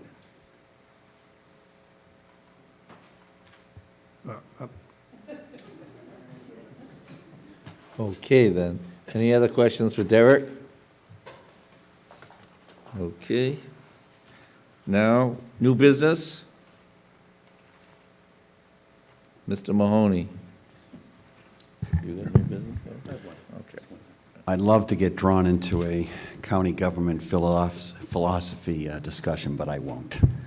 Thank you. Thank you. All right, having said that, so last Thursday at 3 o'clock, I was in Hanover, on the Hanover side of the Ludham's Ford Dam, which borders Pembroke and Hanover. I think all of you saw there was a request from a nonprofit in Hanover, the North and South Rivers Watershed Association, looking for somebody from the town of Plymouth because we have expertise in dam removal projects. They wanted to come up and do a site visit, so I did that. And I want to thank the board for allowing me to do that. There was elected and appointed officials from Pembroke, Hanover, and Hanson on site, and I was there for approximately 45 minutes. They are moving forward with a feasibility study that will be done in a few months, and next steps are they want to, once the feasibility is in hand, they want to get that same delegation down to Plymouth, probably to Newfield Street, Mr. Chairman, and then obviously, once a date is firmed up, I'll let the board know, because then they'll be able to show those communities the finished product. So they're going after 2 dams on the Indian Head River, and they're the first 2 obstacles. Atlantic Ocean up to the North River to the Indian Head River, and then these are the first 2 dams, and there's significant benefits to removal, and I'm proud of this community because they're looking to us as role models and guidance on these issues. Mr. Helm. Yeah, I just want to take this opportunity to comment on the fact that tonight was our first marathon example of the results of the online volunteer application process. I'm not sure about the other members, but when I sat down at my computer this morning before I picked up this scary amount of paper, it was really great to be able to run through those forms that were filled out as I looked through all of the names, because it was I didn't know all of those people. And what I found was that it made their interest even more significant to me. And I was able to, I feel, make better decisions. I would like to any of the applicants who are listening now who chose not to fill it out, I will express my disappointment that you chose not to fill it out, or that you chose to send an email saying, I would like to be re-upped to a committee with nothing else. Okay, their responses paled in comparison to the people who actually sat down and spent 15 to 20 minutes to explain why they should be on these committees. And so I just wanted to thank you, Anthony, for this, and I wanted to encourage the board to in some way work towards requiring that people use this system, because it was incredibly helpful. Thank you. Thank you. Anything on, under letters? Old business? Mr. Canty. Thank you, Mr. Chairman. Following through on what Harry had said, I'd just like to take the opportunity to thank everybody that put their name forward for all the positions that were appointed tonight, whether they were appointed to the board or committee that they were seeking appointment to, or whether they were not, whether they had previously put in years of service, or not, everybody who put their name forward and submitted the application and gave time to answer our questions. We really appreciate that. We certainly appreciate the service of everyone that has previously served and the willingness of those that wanted to serve once again. So I'd just like to thank everybody, whether you got the position you wanted or not. We appreciate you putting your name forward and being willing to serve the community that we all love. Thank you. Absolutely. Anything else under old business? I just want the board to know that I reached out to Anthony today, and on our meeting schedule where it's like that, to come up with something like that with all our invites. So any selectman can go on and see what's coming up, and you can put your name in there, if you know, like Harry's going, Charlie's going. And everybody knows when it is, and just go right there, and he's gonna yet to set it up, but I know it'll be good, because everything he sets up is very good, so. All righty. We're not gonna adjourn, well, we'll adjourn the public session, open session of this. So, Need a motion to adjourn our open session? yeah. So moved. Seconded. Second. Thank you for watching. The board will not be returning.